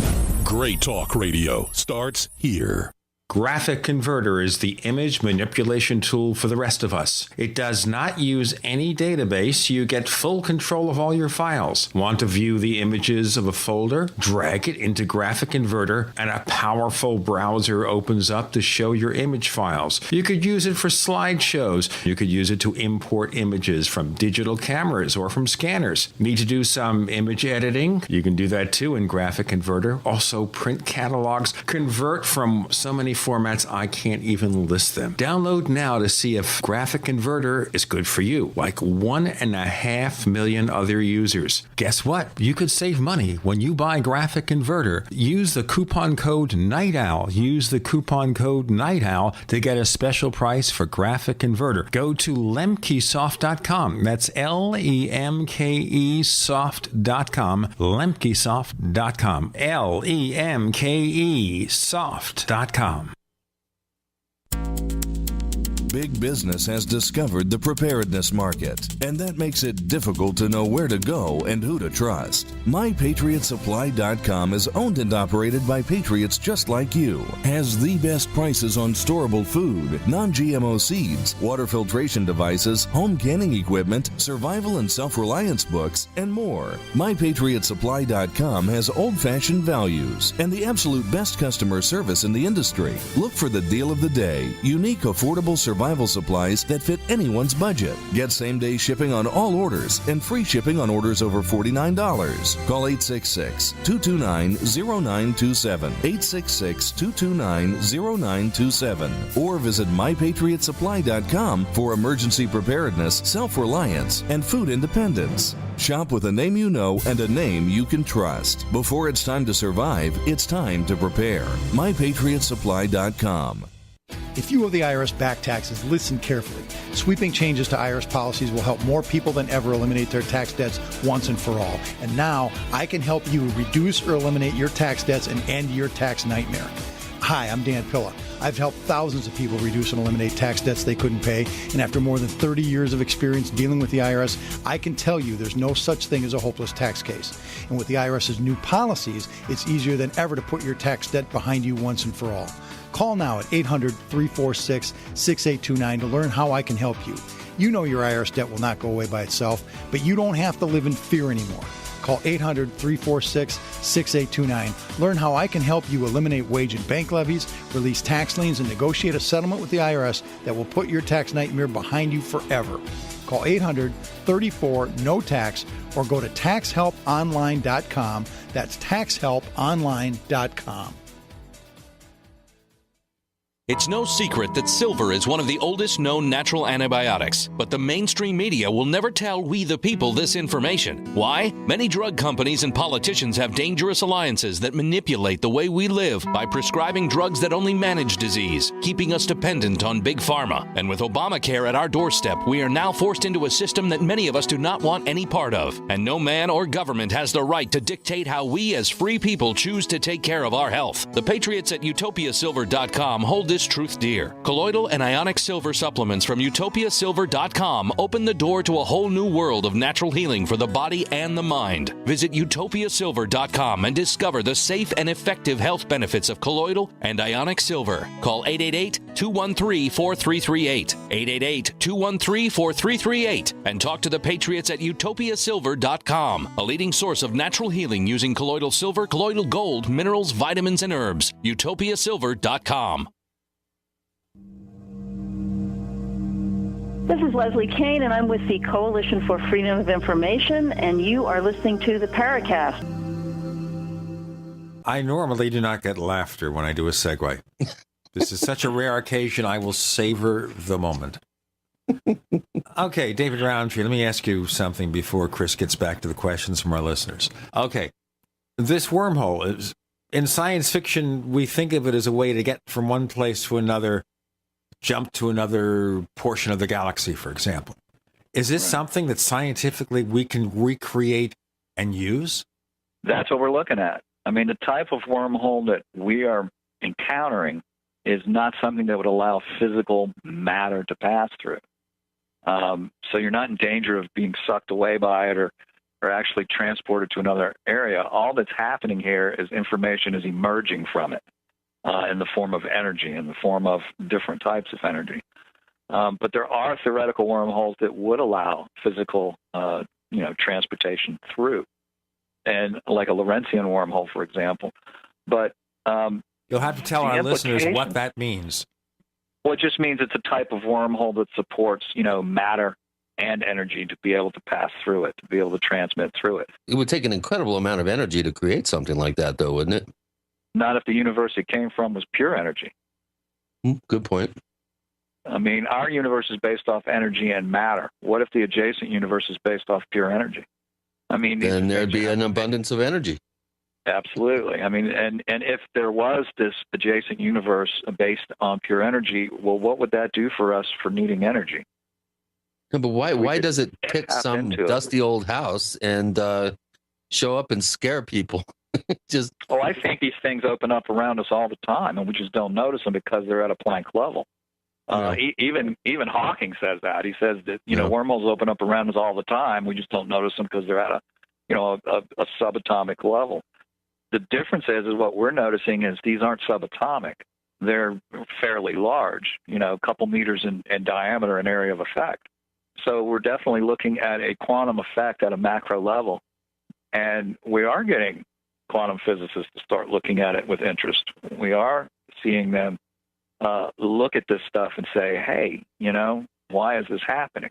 And that's exactly what we need. We need money thrown at it. Yeah. And the only way, of course, to do that is to get empirical science to be interested in it. And that's what I'm trying to do. I'm trying to take it and bait, these physicists and say, hey, we'll explain this, And they're like scratching their head going, we'll try this. And then we come back and say, well, we tried that, and this is what we got. And then they go, we'll try that, And it's kind of like the name game. Nobody really wants to commit, and yet they're all very interested. Right, and they show up. They show up at your haunted site with Groucho glasses and with the nose and the mustache. Well, there has to be a purpose for those Google glasses, right? That's right. That's right. Yeah, or the Guy Fawkes mask. This brings up a couple of good points. You notice that these ghost shows exclusively hunt for ghosts at night, and that's an interesting question from Joey K22. He goes, "My exposure to ghost hunters comes mainly via television programs, so excuse my ignorance on the topic. However, why do ghost hunts usually take place at night? If there's an aberration, why would the paranormal activity only take place at night?" And that's a really valid question. Yeah, of course, it's drama. It sells cornflakes. There's no reason in the world to do it at night. What we do is we try to reduce the background EMF in the environment when we do an investigation. So if we are there in the evening simply because people work in the daytime, we lower the light, but we don't turn off all the lights and bump around in the dark and tear their furniture up. We work with maybe a lamp on in each room or something that's kind of low wattage. And we're also using, traps to remove 60 hertz from our data set. So we're not picking that up at all. That's a biggie. And but it's basically drama. Some of activity occurs 24/7. People may not notice it as much in the daytime because there's all these other things interfering with their attention span. Right. But you're not, you don't have to do it at night. You don't have to do it in the dark. In fact, some of the best data we've caught in the daytime at Fort Mifflin, and literally in a bunker, like an ammo bunker, a powder bunker. So it happens 24/7. There's no rhyme or reason to it occurring. It has kind of a random repetition, and it occurs day or night. But you implied there's some sort of attempt at controlling it. Well, there seems to be some type of intelligence behind its deployment. And don't take me wrong. I don't think there's somebody sitting behind a big machine pushing a button doing it. But there just seems to be a certain intelligence about it. There's also a tricksterish quality as well. There's exactly the fact that you can leave one room and then all the activity occurs where you were, exactly where you're at now, and you have to go back. Yeah, there's a certain amount of intelligence involved in it, or what seems to be a certain amount of intelligence involved in it. And playfulness, actually, in one sense of the word, which then suggests a more tricksterish type agenda, perhaps maybe operative. Well, here's a question, another question from Burnt State, which is a good one, and this is one of the types of this phenomena that have been studied the most, and that is the poltergeist phenomenon. And he wants to know if there are any commonalities to be found in the witnesses and experiences of ghostly and poltergeist phenomena. Are these phenomena tied to teenagers, people who have suffered personal trauma in the past, or to individuals who are having very complicated personal experiences, psychological issues, as seen in famous poltergeist cases? That's a good question. Where do you draw the line? And is there a latent ability amongst some individuals to manipulate psychokinetically their environment? Well, definitely. My dear old departed friend, Dr. William Roll, who was probably the foremost authority on poltergeist, right, did associate puberty, teens going through puberty with poltergeist activity in about 85% of the situations, and probably could have done it more had he had supporting data to do that. But I work studying mediums and how the medium mechanic works as well, and it's a very similar process. Mediums literally are getting emerging information that they're like a biological television set. Yeah. They have a higher level of magnetite in their brain, and somehow or another that allows them to receive this information and decode it. I can literally see the information, what it looks like, coming into the environment. I can't translate it. I can't tell you what it says. They can when they get it. When they receive that information, it makes sense to them. They see things in their head, whatever. Yeah. But the mechanic of how that happens is the same effect and the same mechanic. It's what happens during a haunting when you have a paranormal effect occur. So the mechanics are the same. It's just smaller scale. So do I believe people can manipulate it? Absolutely. I've seen them do it. I've actually watched information emerge, and they begin talking and giving off information. And when the information stopped, they stopped. Now, there was no way they could have known that I was watching it and the information stopped when they stopped. You know what I'm saying? It was a controlled situation. Yeah, we've had poltergeist or rather EVP sessions where some sort of disincarnate information voice, whatever you want to call it, actually answered the question a split second before the question was asked, which I find the interesting time dilation aspect present in some of these I guess research trips that I've been on and helping film and assist at. I'm no professional by any stretch of the imagination, but I must say there's a huge upsurge in interest in these subjects out in the population, and it seems like every town has their own ghost hunting crew, and it's getting to the point where there's a lot of just completely untrained people running around kind of mimicking their TV heroes out there. And I think the quality of investigation is suffering as a result of a lack of scientific training and background. We have a disincarnate announcement right now coming up, I'm sure. David Rountree joins Gene and Chris. Here is a closer. With Gene and Chris, you're in the Paracast.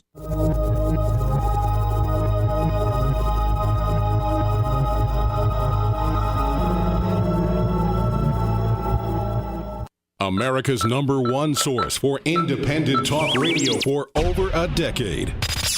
We are the GCN Radio Network. First came Attack of the Rockoids, and it was a critically acclaimed success. And now there's The Coming of the Protectors. A former military intelligence man is contacted by a space woman in a dream that turns out to be a nightmare because evil forces on our distant planet are planning to conquer the Earth. This is gripping science fiction of the classic kind. Attack of the Rockoids and The Coming of the Protectors. Find out more at rockoids.com. That's Rockoids, ROCKOIDS.com. So here's what happened. I was placing an order online. The site went down. It just stopped responding. It took hours before it returned, but I'd already placed the order with another company. If your site goes down, you could lose business. And if you have a business or personal site, you'll want to know it's easy to run and it will stay online. At iWeb, your site is hosted on one of the most reliable networks in the world. Check it out. iWeb.com. That's iWeb.com. An e-cig revolution is sweeping across the country. But is yours American-made? Vaporite e-liquid by LeSig is. Manufactured in Arkansas with 100% USA-sourced ingredients. And when you buy American, you support local jobs. Vaporite e-liquid by LeSig is top quality at an affordable price. The very principle that once drove the American economy. Get great taste with no ash, tar, or smoke. You'll be wondering why you didn't make the change to Vaporite e-liquid by LeSig a long time ago. LeSig.com has everything you need, for beginners to the advanced vaping enthusiast, with a wide variety of hardware, and also imported e-liquid flavors as well. Plus, LeSig smokes the competition with fast, free, same-day shipping, real people customer service, and a 30-day satisfaction guarantee. Support our country and become a Vaporite at LeSig.com. Or call 870-525-1440. 870-525-1440. LeSig e-cigarettes for today's modern smoker. For over 5 years, you've been hearing about the Berkey guy, so you may know a few things about him. For example, you are well aware of the superior quality and effectiveness of Berkey water filters and accessories. But did you know the Berkeys have had independent lab tests done to prove just how effective they are? It's true, and he can email you the test results. Just visit goberkey.com. You may also know that the Berkey guy has helped tens of thousands of people get better prepared. Now here's something you may not know. GoBerkey.com has amazing specials and deals all the time on a wide variety of survival and preparedness products, most ready to ship same day. Visit the Berkey Guy at GoBerkey.com and be sure to click the red Products on Sale Now button. You can always call toll-free 877-886-3653. Again, that's 877-886-3653. GoBerkey.com, home of the Berkey Guy. You have all seen and heard about the elements of the periodic table. These elements are the building blocks of everything in the universe. You, my friends, are made from these elements. A shortage of any of these important trace elements can lead to disease. Go with the science and take the Lady Talk Health Challenge and get all 90 essential trace elements with a healthy start pack at LadyTalkLive.com. Or call 855-333-LADY. That's 855-333-5239. Research shows it's not just what you put in your body that counts, it's what you put on it as well. Why not use an all-natural, healthy mineral-based makeup that actually benefits your skin? Once you experience the airiness and flawless coverage of Longevity mineral makeup, you will never use anything else. With Longevity, the perception of your complexion will be natural perfection. Animal-friendly mineral makeup at Mary Lou Health. That's MARILU Health.com. Or call 855-321-HEALTH. This is Jerome Clark, author of the UFO Encyclopedia and other books. You're listening to the Paracast.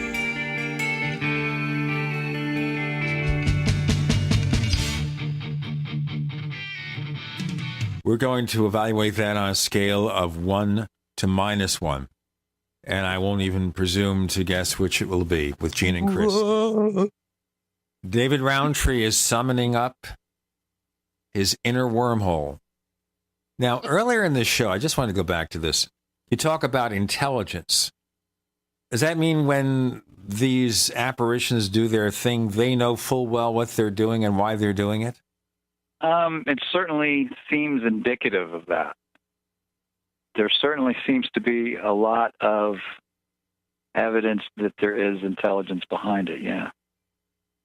Well, we always want to know if there's intelligent life on Earth. Yeah, well, we're still wondering that, right? We're still wondering. Chris, some more questions? I think a poltergeist got a hold of my mute button. Right. They do not want you to speak. Therefore, you should speak more. Okay, here's a good one. This is a case that always fascinated me, and it's the case of Don Decker, the Rain Boy of Pennsylvania. This question comes from Stagger Lee, who's one of our newer posters here at forum.theparacast.com. And he asks, are you familiar with the case of Don Decker, the Rain Boy of Pennsylvania, where it was witnessed by many people, including the police who were called in, that this young man would go into a trance and make it rain indoors, and that the rain defied physics and that it could rain up, down, sideways? This case started right after Don attended the funeral of his grandfather, who was his lifelong abuser. If familiar with this case, what are your thoughts? Man, where do you guys get this stuff? It's actually a pretty well-known case. We have quite a group of listeners also who come up with questions that we have no idea where they get them from. I don't even know how to answer the Pennsylvania Rain Boy. Yeah, I mean, I don't even know how to address that. I mean, maybe he had hyper tear ducts or something. Yeah, I'm kind of an environmental specialist. I look at an environment, I try to determine how that environment should be normal, and when it's not normal, I try to find an answer for it. I mean, I could speculate on all this stuff, but it would be pure speculation. So what would be the point? I mean, I could give you my best guess or something like that, but I don't like to go there. I prefer to talk about what I know about and what I can, demonstrate from my own research and from my own experience. So some questions I just don't answer, because somebody will say, that Dave, he said such and such, he'll come back and haunt me at some point. Yeah, you better be careful. Some of our listeners may bilocate and start haunting your I'm sure. Yeah, here. Get your instruments and check this out. Yeah, really. I can say one thing. There's certainly a human element involved in everything that we do. And I will say that the observer effect that we mentioned, which is in quantum mechanics, like, the wave particle duality thing, it could be either or until right. the physical act of measuring. The Copenhagen interpretation of the Heisenberg uncertainty principle. Yes, or Schroeder's cat. But anyway, certainly there's a human element, and there's also this thing called the human intent, which the peer research lab at Princeton, spent 10 years researching, and who now currently Dr. Lynn McTaggart is doing seed growth experimentation with human intent. The human intent is a very powerful thing. It's very documented. There's something to it. So we affect things. How much of it is the human element? How much of it is something else? That remains to be seen. I think both aspects are involved in it. It's one of the reasons why we wire our own people when we're doing work. It's one of the reasons why we're looking at how the human element occurs, how it affects the data we get. There's definitely a human element here in the equation. Yeah. How powerful. Well, there's that an can interactive nature to it. You know, Exactly. if a ghost haunts a house and nobody's there to see it, does it being Does it happen? there? Yeah, we don't know. Yeah, exactly. You know, so you have to have the observer in order for the manifestation to be observed. Is basically what you're saying. So there is that interactive quality. Well, one of the things that I found, I've done quite a number of unexplained livestock death investigative work over the years, and one of the things I found early on is one of my best approaches in terms of arriving on a scene where one of these animals has been targeted and disfigured, killed, targeted, and disfigured, is to bring a working dog with me and allow the dog to be the first one introduced to the site. How do you feel about animals and interactions with some of these haunted sites using a biosensor such as a trained dog, or I know of someone that brings a parrot that has a limited vocabulary to haunted sites, and when it gets around some of these energies that you're describing, the thing develops all these words and can string them together, which I find very, very intriguing. Where do you come down on using biosensors like animals? Well, how do you correlate it? I mean, how do you quantify it? I mean, who trained a dog to sniff a ghost? Well, you know, I mean, actually, having trained dogs, and horses, actually, I can envision some possible ways to go about it. Well, that would assume that you had a ghost to use as bait in the first place. Right. It wouldn't be easy, that's for sure. Obviously, with the unusual cattle deaths, there's thousands of pounds of physical evidence that you have at your disposal to work with the animal. But you know, I do often wonder. Like sometimes I'll see my cat looking around the room, and then it'll be like following something around the room, and there's nothing there. And then it'll freak out and run away. Or I've had dogs, like a friend of mine's dog one time, all of a sudden just freaked out and just started quivering and shaking like it was in a place of fear for no reason, and totally out of character for the animal. Sure. Do animals have an extended sensory range than humans? Absolutely. Oh, absolutely. They see visually further into the light spectrum than we do. They hear into the audio spectrum more than we do. Who knows what their actual sensory makeup is, what they may sense, you know, as far as, you know, that sort of thing. We don't know. My problem with doing it is certainly it's good subjective evidence to observe an animal and how the animal reacts. But how do you quantify that data-wise? Well, the animal acted weird. I mean, it doesn't really demonstrate anything. Well, it doesn't demonstrate anything, but it can also be a form of validation.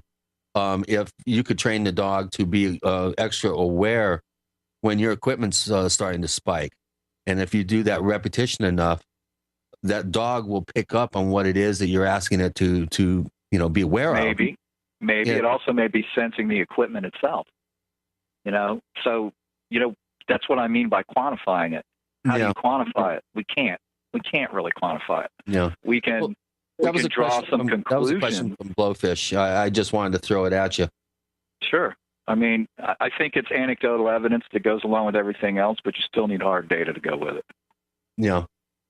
Well, Blowfish also wants to know, besides the animals and the possibility of them being a little bit finer tuned than we are for certain things, certain energies, what's your best ghost story?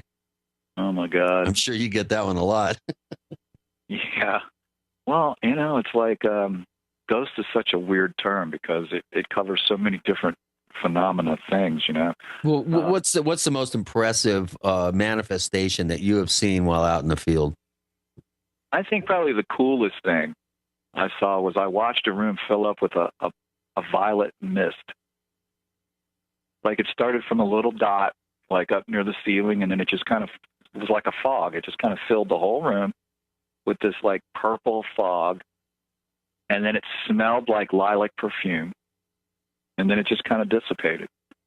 And there was absolutely no explanation for it whatsoever. I mean, literally, you know, how did that just happen? And it had to emerge. It had to emerge into the environment, and then it dissipated. And like I said, it had a smell like old-fashioned lilac toilet water, like your grandmother used to wear. Well, how does energy manifest in an olfactory sense? I'm confused here. If there's no mass, then how could you have a smell? Well, are you familiar with Dr. Michael Persinger's work? Some, yeah. His brain helmet and stuff. Yeah, stimulating different aspects of the brain. You can taste steak without eating. You can smell on all kinds of different things. Well, you know what? That's a good way to have a meal and not gain any weight. Isn't that absolutely exciting? David Rountree joining Gene and Chris. We're not going to starve to death. You're in the Paracast.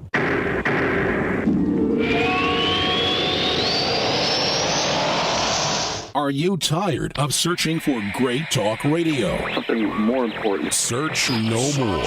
We are the GCN Radio Network. Hi, this is Ted Anderson. If you'd like to listen to GCN programs on the go, I have great news. GCN has created a Droid and iPhone application, and it's free. Just as easy as going to GCNlive.com, click on the banner, and download. Before you know it, you'll be listening to your favorite hard-hitting GCN shows, live or on demand, right on your Droid or iPhone, 24/7 and on the go. So download the Droid and iPhone app free by clicking on the banner at GCNlive.com. Thanks again for listening to GCNlive.com. Again, that's GCNlive.com. We the people grow cotton, weave fabric, engrave ink, embed strips and fibers to protect from counterfeit, then carting to a private bank, having it led back at interest, forcing taxes to service debt. This capitalism, or was Jefferson correct when stating a central bank issuing the public currency is a greater menace to the liberties of the people than a standing army? Ted Anderson, I'm placing a free silver dollar in a book that explains our monetary system. Call for your copy, 800-686-2237. It's time to understand the system. Call 800-686-2237. That's 800-686-2237. It's that time of year again, and you know what that means. Cold and flu season.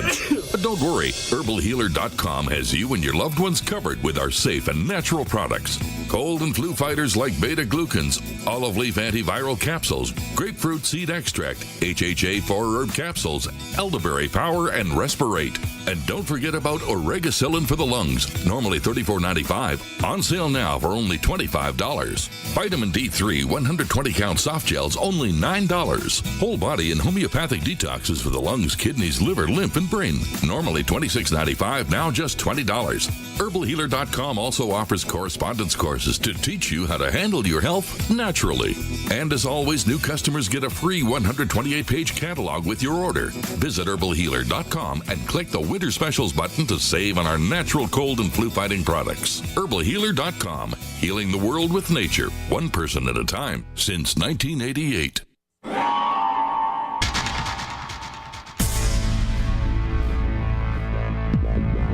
Welcome back to the Paracast, the gold standard of paranormal radio.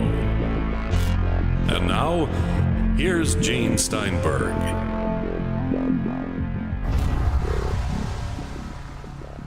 I guess it's an opportunity for survival food here. You know, freeze-dried and everything. Imagine it tastes like a steak. Okay. We don't have any steakhouse sponsors, though, here. David Rountree joins Gene and Chris. Let's continue. Any more questions?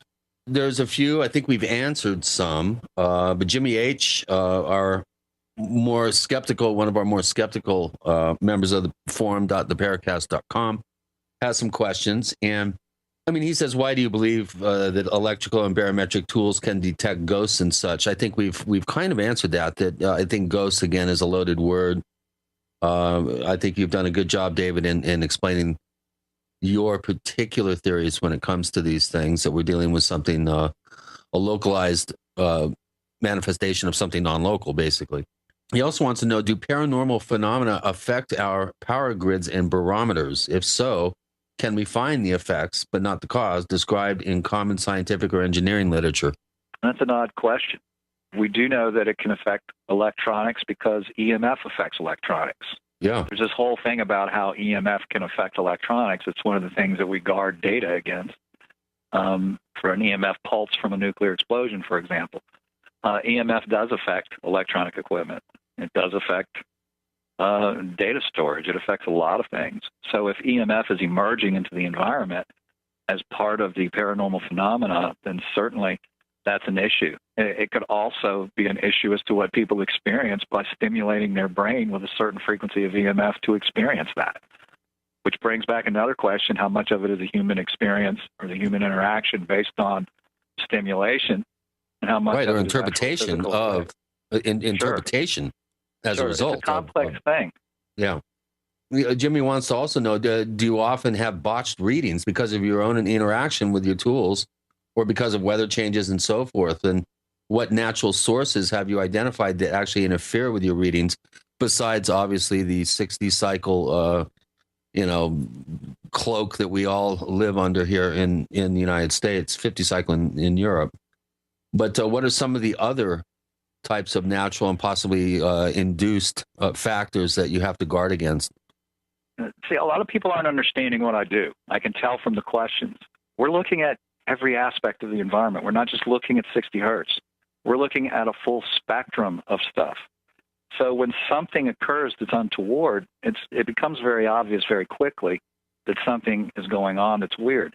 For example, if you're in a room and the relative barometric pressure in that room is, say, 29 millibars, and all of a sudden you've got an area that's like 2 feet in diameter where it's 18 millibars, you've definitely got something unusual occurring in the room, because how do you have a dramatic change in barometric pressure in a room that has constant air pressure in it?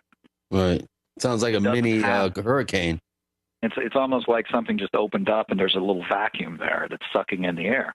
So, I mean, everything has to be taken in perspective. You have to have everything, you have to be looking at a big picture in order to determine if something's going on. You can't just be selecting one thing here or one thing there and saying, oh yeah, it's a ghost. This is happening, when you have to be able to see everything in context as to what's going on. Sure, there's a lot of things. Somebody using a microwave that has faulty shielding in it can cause all kinds of havoc to occur in your house. That can light up a fluorescent light without it being turned on or even plugged in. So, I mean, there's a lot of things that can occur in your home that can create paranormal-like effects, but you have to be aware of that. Okay, Gene, I think, basically the questions are more of a kind of a ghost hunting bent, if you will, and I think he's really addressed most of them. So I'd like to continue on by discussing some of your ideas for where your research and work goes from here, other than establishing better data, replicating that data. What other types of plans do you have, or what other approaches are you developing right now? Well, we've got a lot of little side trips that are going on. What we've got doing is, there's byproducts of each thing we discover. You discover something, and then that opens up a whole nother bag of worms over here. Our medium research uncovered a statistical effect about mediums, the fact that about 80% of all mediums suffer from symptoms of fibromyalgia.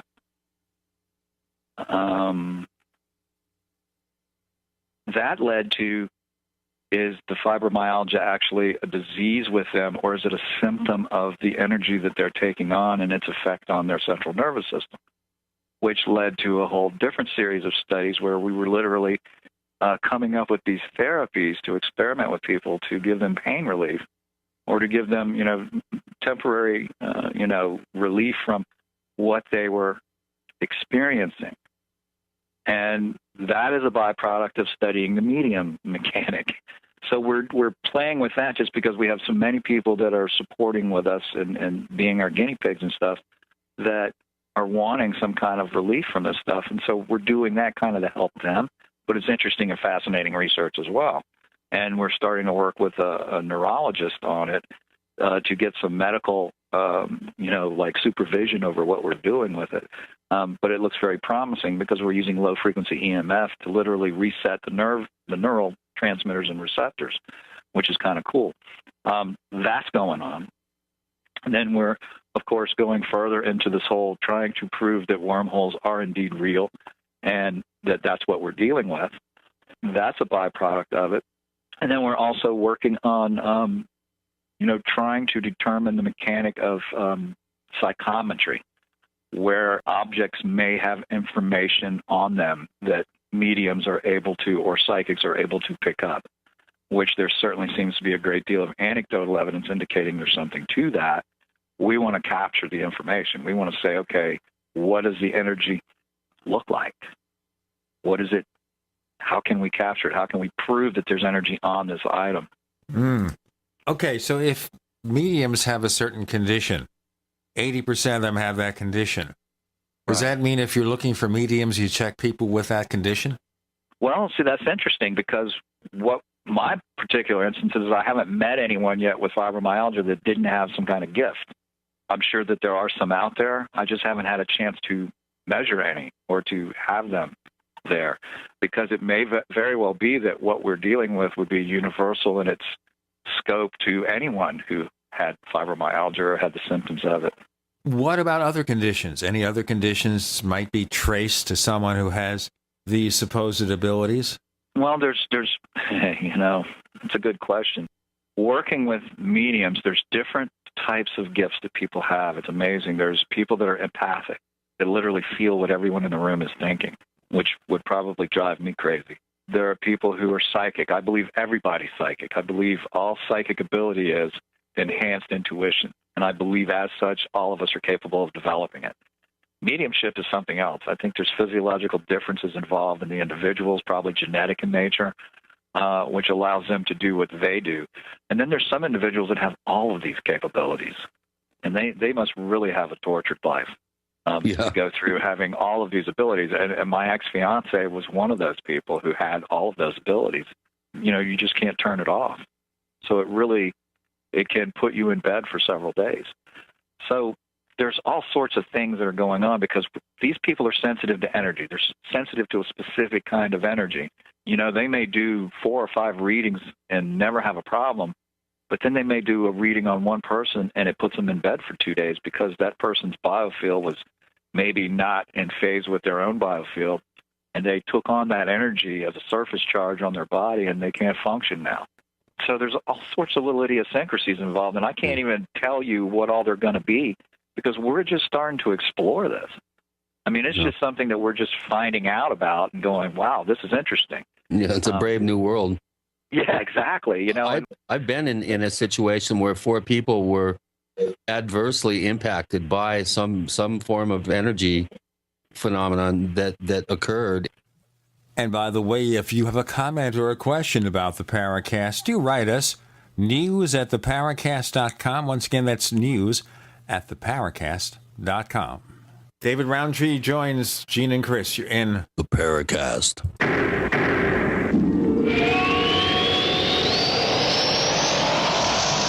Neighbors, are you tired of dealing with a slow web hosting provider?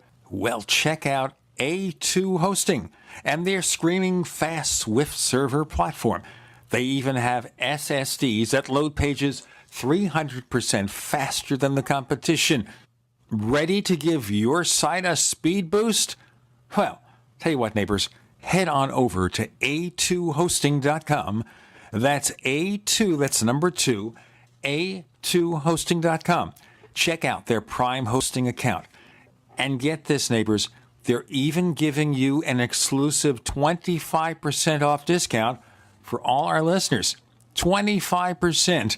And remember, their Guru Crew support team is standing by 24/7, 365 days a year to answer any of your questions.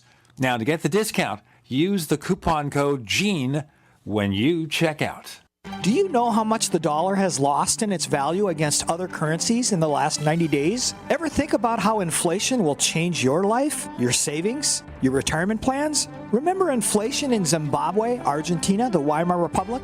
Put another way, who cares if your investments go up 10%, but you lose 40% of your purchasing power? Gold is the only monetary asset as no one else's liability. Gold still buys the same amount of stuff it always did.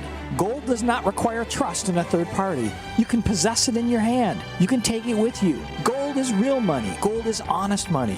My name is Daniel Larson from Midas Resources. To find out how you can protect your savings and roll over your IRA funds into precious metals accounts, please call me at 800-686-2237, extension 134. That's 800-686-2237, extension 134. 800-686-2237, extension 134. What looks good under your Christmas tree and tastes even better? Big Berkey water filters. Yes, the gift of clean water. A gift that provides a great foundation for achieving good health in the lives of your loved ones. A Big Berkey water filter gives them protection from bacteria, heavy metals, chlorine, fluoride, pesticides and herbicides, VOCs and more. And best of all, a Big Berkey water filter is a gift that lasts for many years with no additional investment. And that saves time and money in filter replacements that other water filters require and are even powerful enough to purify treated, untreated, or even stagnant pond water. As always, all orders over $50 are shipped free, and GCN listeners get 5% off all ceramic filter systems. Order online at BigBerkeyWaterFilters.com, spelled Big, B-E-R-K-E-Y, waterfilters.com, or call 877-99-BERKEY. That's 877-99-BERKEY. Gift well this Christmas. Give a Big Berkey water filter. Hi, my name is Annette, and due to menopause symptoms for nearly 2 years, I suffered severe hot flashes, which prevented me from sleeping all night. It was so hard to work because I continued all day to have the hot flashes from hell. I was exhausted and depleted. After only 3 weeks on One World Way, I have no hot flashes, and I'm sleeping normally again. I feel energized and strong. This is an amazing product. It is a little-known fact that every single cell of your body is supposed to produce 10% of its protein content as glutathione. But due to toxicity and aging, it does not. Could glutathione be a missing factor in optimal cell function for your entire body? If you restore the optimal glutathione levels in your cells, especially your glands and organs, then as a result, your glands and organs work better. Imagine the quality of life improvement you might have. To order One World Way, call 888-988-3325. That's 888-988-3325. Or visit oneworldway.com. That's oneworldwhey.com.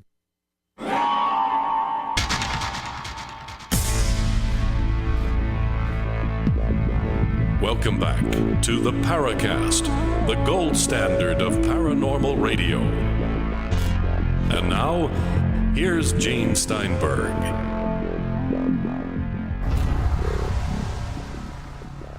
With Gene and Chris on the Paracast, Chris was about to relate something really unusual, really strange. Chris? Well, we had a very gifted medium, and I was going to ask you if you know Amy Allen. She's featured on one of the shows, I think, The Dead Files. I've worked with her on a number of cases, and she truly has the gift. I'm convinced of that. And I was with her and a couple that used to live in this one particular very, just a nasty place. I don't see how they lasted 2 years there. It's known as the Sally House in the ghost hunting circles. And I've been on, quite a number of investigations over the years myself. And I never felt anything like this before. And it really did impact Amy. It impacted the Pickmans. They were all fell ill. I was incapacitated. I had to sit down for about 20 minutes. I felt like my heart was being squeezed. I've never had that feeling before. And this was not some sort of emotional sort of overreaction or hyper imagination. I had my game face on. I was busy filming this whole thing and operating gear. And I don't really buy into a lot of the drama around these types of investigations, but that really surprised me. And poor Amy really got slammed. Yeah. It's kind of fascinating because the work we're doing right now, I believe that we're not very far away from being able to certify someone as being genuine. And if we could do that, I think it would add a certain amount of legitimacy to the field and also eliminate a lot of the fraud. And it's something we're definitely looking at. Obviously, if a person is getting information, we can detect that information. We can do that now. We can detect the information and look at it. We can see it using a sensor and an oscilloscope. We can see the waveform that they're getting. We can see what they're receiving. If someone isn't receiving that, I would really have a hard time believing they were genuine, because where would the information be coming from? Right. Is there? Well, if you ever make it out to Arizona, I'd love to accompany you on one of your in research excursions. Oh, God, I would love to go out to Arizona. Are you kidding? I would love to set my gear up out in Sedona. I would love to see if there's anything to it. Is there anything? Well, I would go up the hill to Jerome, because I actually saw a I guess what would you call it, a shadow figure up in Jerome, which is 2 towns west of Sedona, notoriously haunted, to use that overused term. Right. But there's no question in my mind that there's a couple of spots up there. I could take you to some spots that I know your gear would just have a fun and happy time. Oh yeah, I mean, I've got people I went to high school with living out in Arizona, and they keep telling me to come out, and I'd love to get out there. But it's definitely a place on my bucket list to go for sure. Well, yeah, keep our contact information handy, and I'll kind of help you out. I'm just down the hill from Sedona. I lived there for 5 years, actually. That's cool. Yeah, I just want to see if it's I hear all this stuff. I hear all these people talk about it, but I don't see any data. I'd love to go out there and set my gear up and let it run and see what happens. Just see what happens. Yeah. See what's out there. See what it does. No, I could take you to some spots. Got a whole list of them. Let me ask you something left field here, because you were talking about mediums before. We make no assumption about this, but how does one determine that a medium has someone with some unusual abilities and not someone who's really good at cold readings? Now, the skeptic will say it's all cold readings. Right. Well, he already answered that. He says if his gear spikes while this person is receiving information, then that's an indication of legitimacy. Well, it indicates that something's happening, not necessarily that the person is giving you information that they got from a strange place. That's true. Let me give you an example of what I would consider to be good evidence. I'm seeing information emerging from a point near the person giving the reading. They are giving information while that waveform is present. When that waveform isn't present, they're not. They're like, I don't have any information. I'm not getting anything. Direct cause and effect. Right. The information they're getting is real specific. Like your grandmother is showing me this brooch that has a small ladybug on it. And there's this little yellow ribbon that's been attached to it that isn't part of the pin. I mean, significant, detailed explanation that would be pretty difficult for someone to know. When you get that kind of information coupled with the physical, what appears to be emerging of information of some kind, to me, that's kind of hardcore. They're getting something. There's a correlation there. And when they're saying names that are specific, not like John, or when they're coming up with like a pet nickname for someone that no one could know. I mean, are these all coincidences? After about 80% hit rate, you have to give it some kind of credence. Yeah.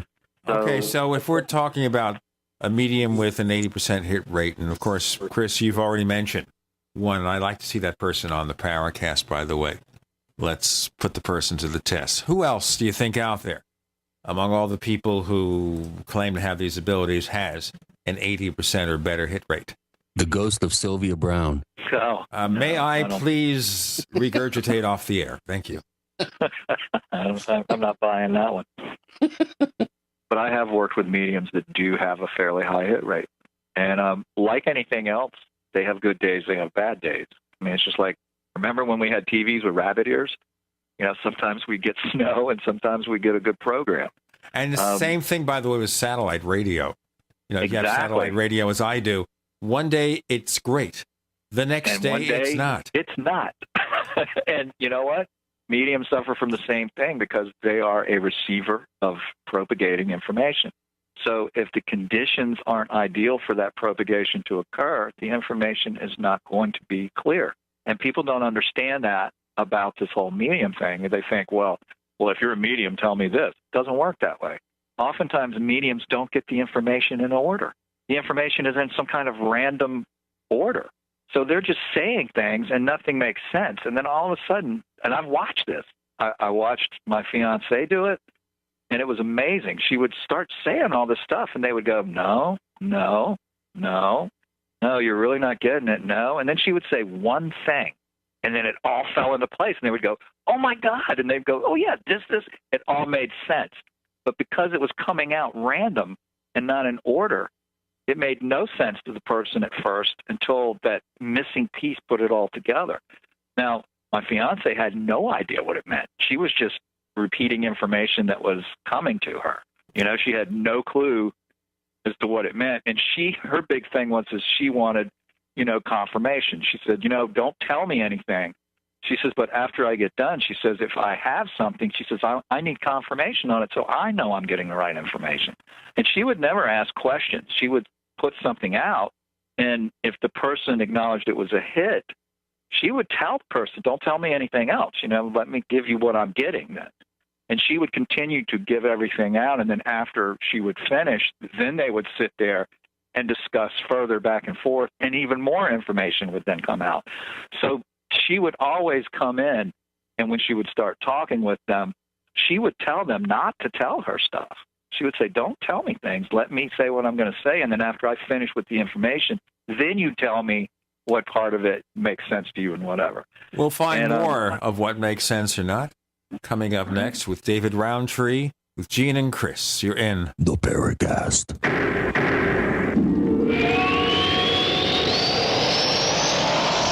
The GCN Radio Network, providing the world with hard-hitting talk radio. GCN. Great talk radio starts here.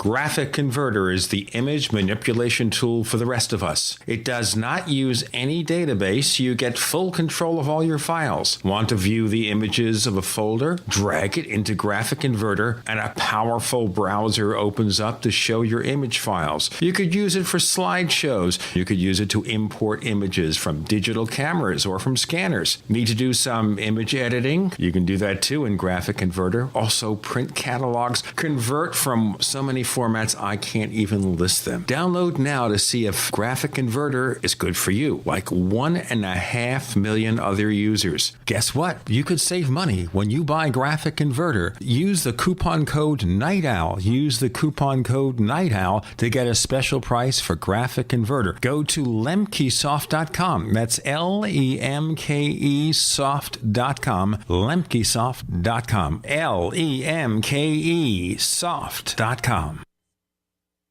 So it's off to Grandma's house for the holidays, eh? That's great. But while you're going over the river and through the woods, professional burglars are choosing easy targets to break into. Don't be an easy target. Plug in fake TV. Fool criminals into believing someone's home at your house watching TV. Fake TV works a bit like a light on a timer, but fake TV is far more convincing. Fake TV plugs into any outlet and simulates the light and colors of a real TV. Burglars will likely move on to easier targets and leave your house alone. Fake TV costs less than a month of most alarm monitoring plans and makes a great Christmas gift. Or it's perfect if you're traveling over the holidays or anytime. Order your fake TV by calling 877-5-FAKE-TV or go to faketv.com. That's 877-532-5388 or faketv.com. Fake TV, the burglar deterrent. An e-cig revolution is sweeping across the country. But is yours American-made? Vaporite e-liquid by LeSig is. Manufactured in Arkansas with 100% USA-sourced ingredients. And when you buy American, you support local jobs. Vaporite e-liquid by LeSig is top quality at an affordable price. The very principle that once drove the American economy. Get great taste with no ash, tar, or smoke. You'll be wondering why you didn't make the change to Vaporite e-liquid by LeSig a long time ago. LeSig.com has everything you need, for beginners to the advanced vaping enthusiast, with a wide variety of hardware, and also imported e-liquid flavors as well. Plus, LeSig smokes the competition with fast, free, same-day shipping, real people customer service, and a 30-day satisfaction guarantee. Support our country and become a Vaporite at LeSig.com. or call 870-525-1440. 870-525-1440. LeSig e-cigarettes for today's modern smoker. Positive results from satisfied customers of Heart and Body Extract continue to pour into our website, hbextract.com. This is Al from New Jersey. One day I saw your ad for Heart and Body Extract, and it mentioned that it would help me with angina, so I decided to order. I figure I had nothing to lose. Heart and Body Extract supplies your body with everything it needs to balance itself and maintain optimal heart and circulatory health with no negative side effects. I took the formula 3 times a day as directed, and I kid you not, within 4 days my angina pain was completely gone. Order HB Extract by calling 866-295-5305 or online at hbextract.com. That's 866-295-5305 or hbextract.com. I could not believe it actually stopped the pain. Heart and Body Extract actually works. This is just an amazing product. Even the numbness in my hands is completely gone. Heart and Body Extract for a long and healthy life.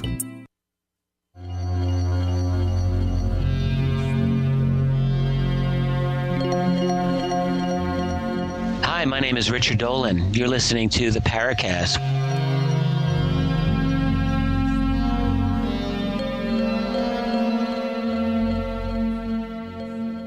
I'm not a medium. Chris is not a medium. Tell me more about your fiancée, David. She has an 80% or better success rate? Yeah, she did. Actually, she had a little bit higher than that. We've actually found bones together. We found all sorts of stuff in the 2.5 years we were together. And I got a chance to work with her. She was extraordinarily accurate. You say was. Is that past tense? Oh, yeah. We're not together anymore. We broke up at the end of September, early October this year. But her information was very good, and I watched her work. I had the opportunity to even double-blind test her in a couple of situations.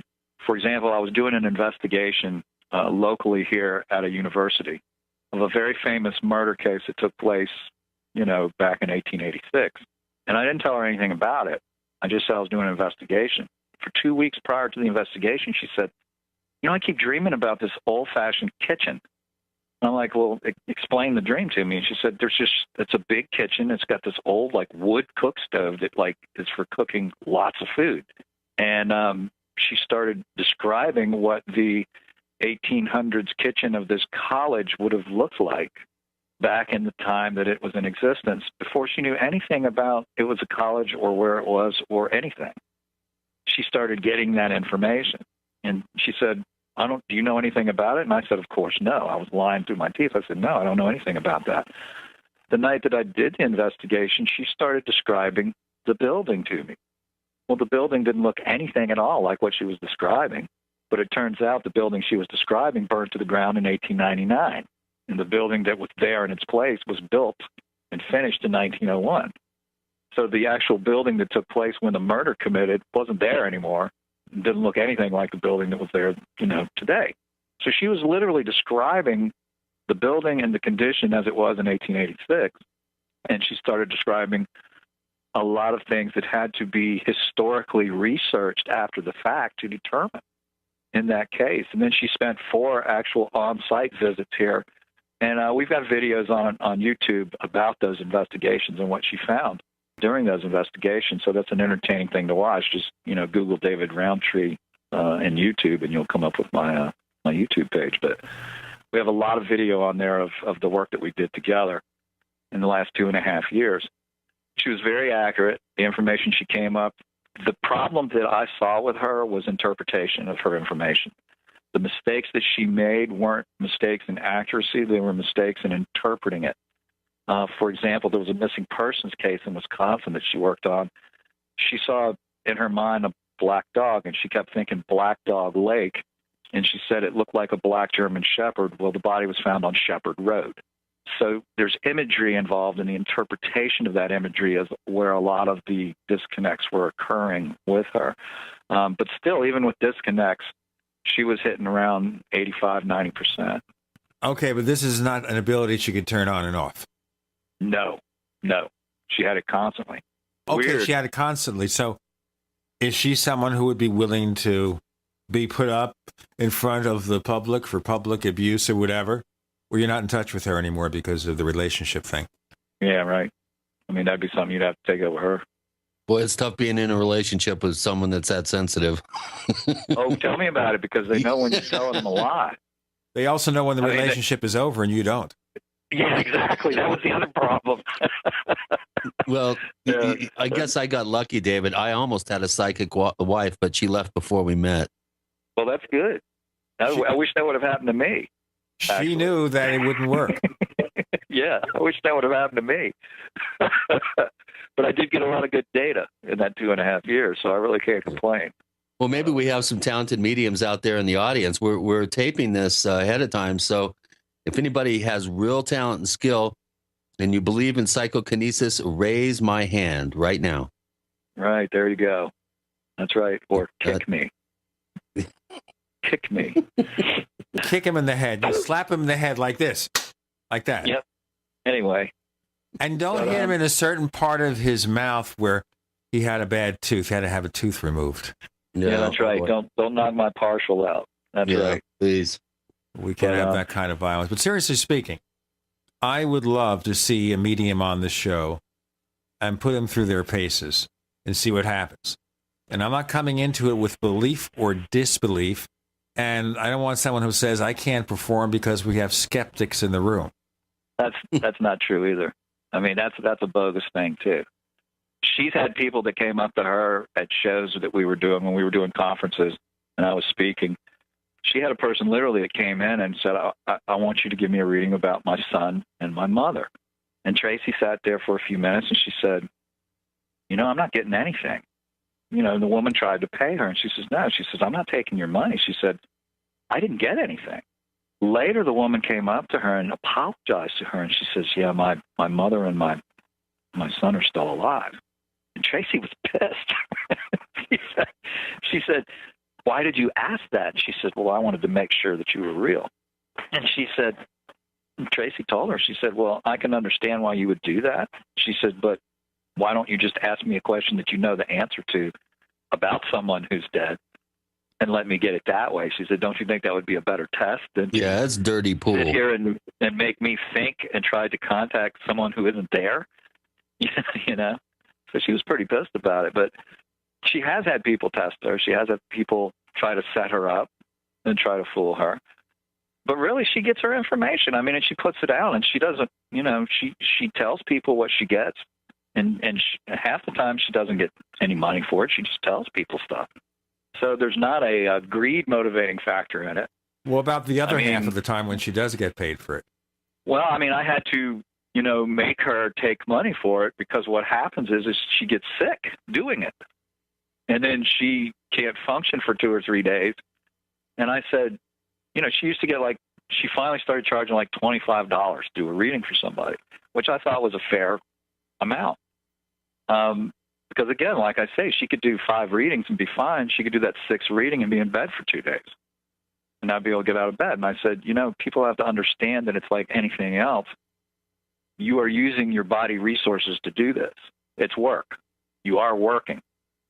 And you're giving a service to somebody, particularly if you're giving them information that is ringing home with them. And I don't have any issue with people charging for that service. It's just like going to a doctor or going to anything else, getting your lawn mowed. Someone does a service for you, you pay them for the service. Now, I agree that paying someone, $1,000 for a reading, like a certain dead psychic we know about used to do, I think that's ridiculous. But I think if you charge a fair fee for the time you spend with somebody, I don't have any issue with that if you're genuine. But she had trouble. She felt like she shouldn't charge people because she felt it was a gift and she shouldn't charge anything else. And so she may be charged in the course of 2.5 years. I maybe saw her charge maybe 10 people. The rest of the time, she just told people stuff. Did it for free. Chris? I was just checking out to see if we had any more questions here. Okay, here's one from Polterwurst, who's one of our active members on the Paracast forum at forum.theparacast.com. And he asks, and I think this is we've touched on this a little bit, and since we're talking about mediums, this might be a good time to throw this question in. Do you think haunting phenomena might be caused by something called disincarnate consciousness? If so, what do you say to researchers who think that the only way to detect consciousness might be consciousness itself, like a psychic or a medium, or the perceptions and feelings of the researchers themselves, and that technical equipment is basically useless? I think you've demonstrated that we're actually making strides with the technical equipment, but right. What about this whole idea of only consciousness can detect consciousness? Well, see, here's the thing. Okay, let me put up my hand here. That's a good start anyway, don't you think? That's a good point for a cliffhanger. One of the famous Paracast cliffhangers where you have to wait for the announcements to hear the answer from our guest, David Rountree. So stay with us. We have just one segment left for this episode. With Gene and Chris, you're in the Paracast.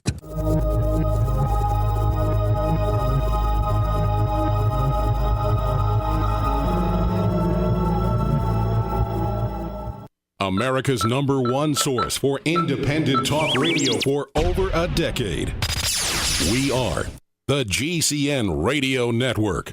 If you want to get your website online and you need reliable service, first-class service at the lowest possible price, there's only one place to go. Well, DreamHost has a special promotion with our show where they'll offer you unlimited disk space, unlimited bandwidth, one-click web apps such as WordPress, 24/7 support. You can save over $55. You want to know how? Go to dreamhost.com/radio, dreamhost.com/radio. First came Attack of the Rockoids, and it was a critically acclaimed success. And now there's The Coming of the Protectors. A former military intelligence man is contacted by a space woman in a dream that turns out to be a nightmare because evil forces on her distant planet are planning to conquer the Earth. This is gripping science fiction of the classic kind.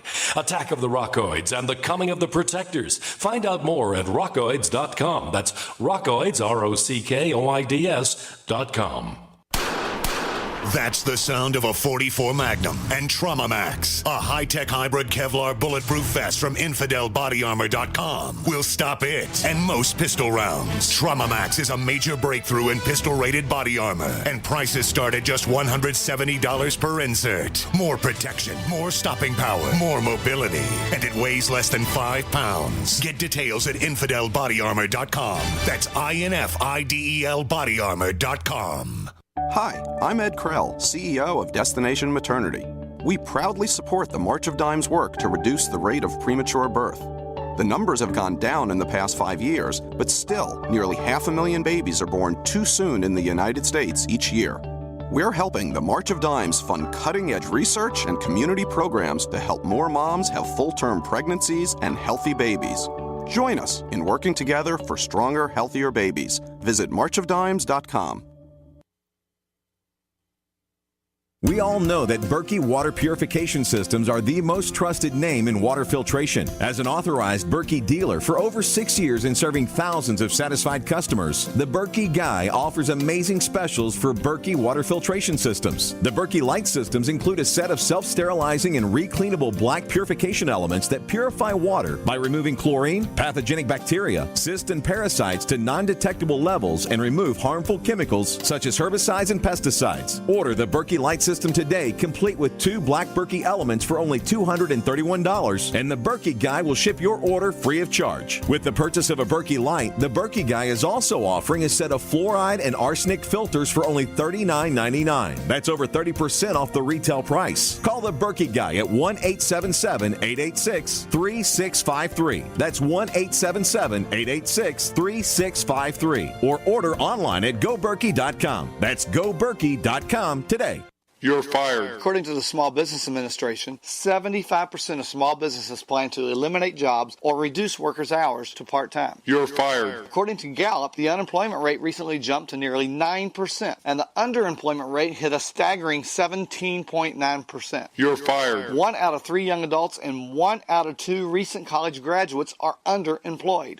Hello, I'm Keith Abel, a pharmacist and a home business entrepreneur. In 2011, I became one of those statistics myself. Instead of looking for another job in corporate America, I joined Dr. Joel Wallach, the Dead Doctors Don't Lie guy. We're creating steady incomes for ourselves and would like to show you how to do the same. If you want to supplement your current income, replace your income, so you don't have to become one of the statistics, then give me a call toll-free at 866-257-3105, 866-257-3105. You're fired. Don't wait till you hear those words. Start creating an extra income today. 866-257-3105. Hi, this is nuclear physicist lecturer Stanton Friedman. You are listening to the Paracast, the gold standard of paranormal radio.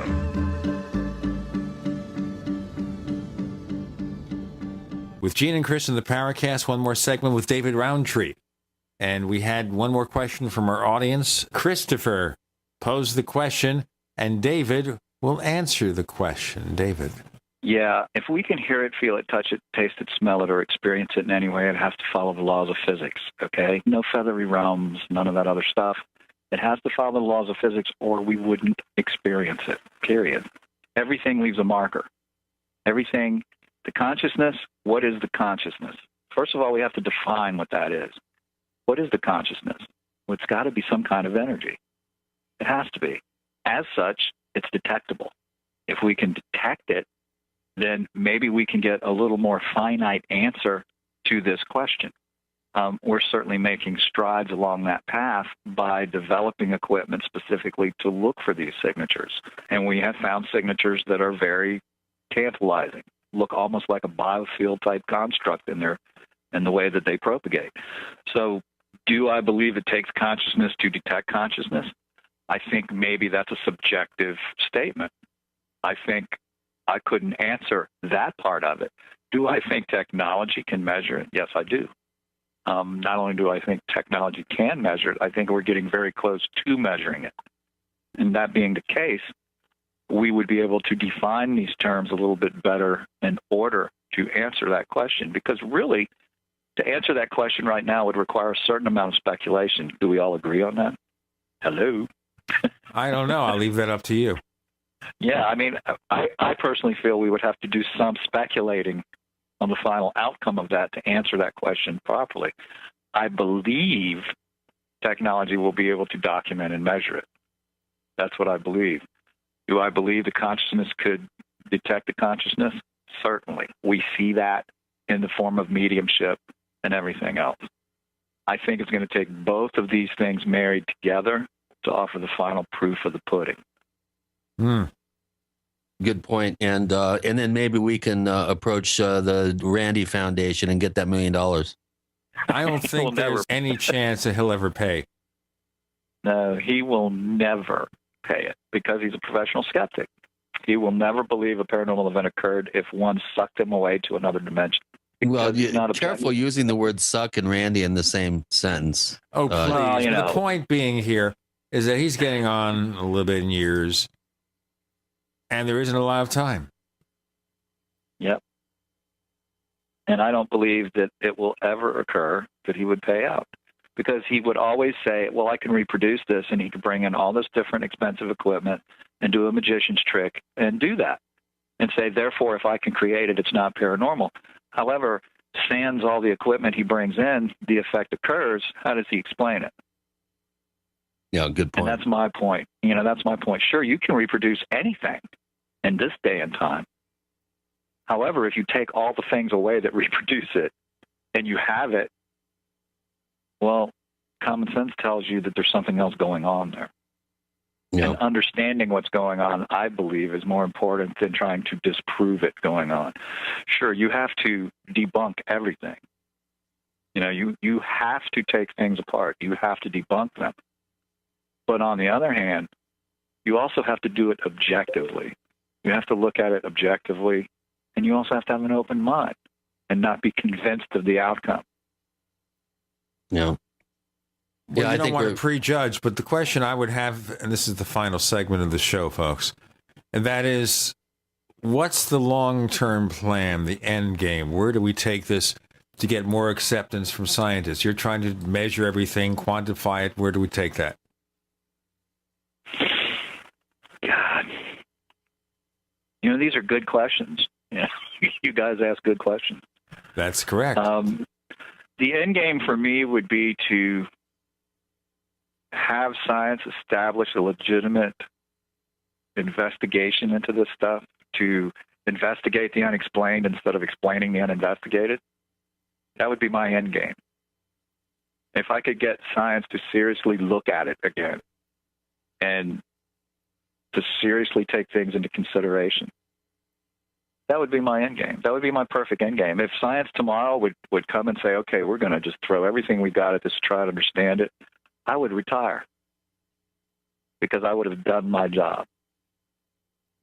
What do you think you have to do, David Rountree, to make more scientists become interested enough to take over the research?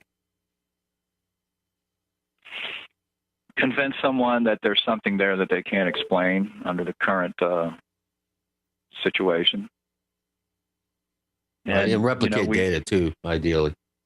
Yeah, exactly. And to get more and more people to sit there and say, yeah, I got this result too, or yeah, this is that, or to at least come up with a plausible explanation for it that's, believable and viable and provable. That would be my thought. All right. You have a regular day job. Yes, you go there every day or whatever. What do your colleagues think about what you're doing? They think it's pretty cool, actually.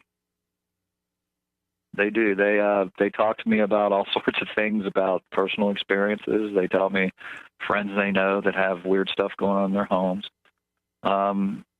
They actually literally think it's kind of, I'm kind of the entertainment factor at party kind of thing, oh, here's Dave. He's a ghost hunter. It's like, no, I'm a truth hunter. You get that a lot too, but yeah, they take it in stride. It's a positive thing. It's a good thing. You don't have people laughing at you behind your back and saying, he runs after ghosts. Look at that, huh? No, because see, what happens is they'll come and they'll ask me a question to try to make a fool of me or something, and they're not quite prepared for the answer that they get, or continue to get. And it's like, if you don't do the work, it's kind of hard to discuss something that you're trying to make fun of if you aren't fully armed to discuss it. So the advantage is when you do the work, you don't need to be prepared because you've done the work, you know what you're defending. And you can throw it at them and say, well, then explain blah, blah, blah, blah, blah. And they just kind of walk away and they don't talk to you anymore. One way to lose friends and not influence people. But isn't that the way of a lot of skeptics, where you present facts to them and they ignore you, repeat their mantra, and it goes on and on. Of course, this happens in politics too. So we're getting nowhere with this. David Rountree, please tell our listeners where they can find more of the stuff that you work on. Well, we have a website, www.spinvestigations. That's spinvestigations.org. It's all one word, Spin Investigations. We have a little tutorial there on quantum mechanics. As it relates to paranormal effects, we have a research section. We have an equipment section about stuff we're building and why we built it and what it does, and different stuff like that, and some theories and some other just neat information in there. It's a good place to go. Also, my book's available there, Paranormal Technology, Understanding the Science of Ghost Hunting, which is becoming quickly the field manual for people who are doing paranormal investigating to understand how their equipment works, what it measures, how to use it properly, that sort of stuff. And I've got a huge presence on Facebook. You can Google me. There's probably maybe 60,000, 70,000 entries in Google, maybe, something like that. My name and paranormal and gobs of stuff comes up. Have fun. They look at me, they look at Wacko. Look at Wacko and you find Gene Steinberg. I'm kidding. Chris O'Brien is hard at work wrapping up Stalking the Herd. We have this site called stalkingtheherd.com, which is right now pointing to his main site, OurStrangePlanet.com. But once the book is out, he'll tailor that and give you more information and updates about his book. You can also find us on Facebook. There are 2 Paracast fan clubs. And someday there will be one when we figure out how to do that with the same account.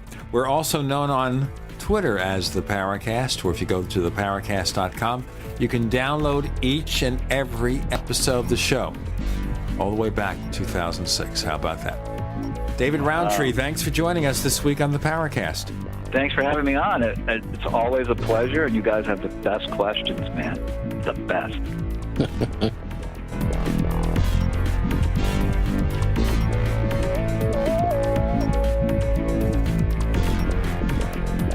The Paracast, featuring Gene Steinberg and Christopher O'Brien, is a copyrighted presentation of Making the Impossible, Incorporated.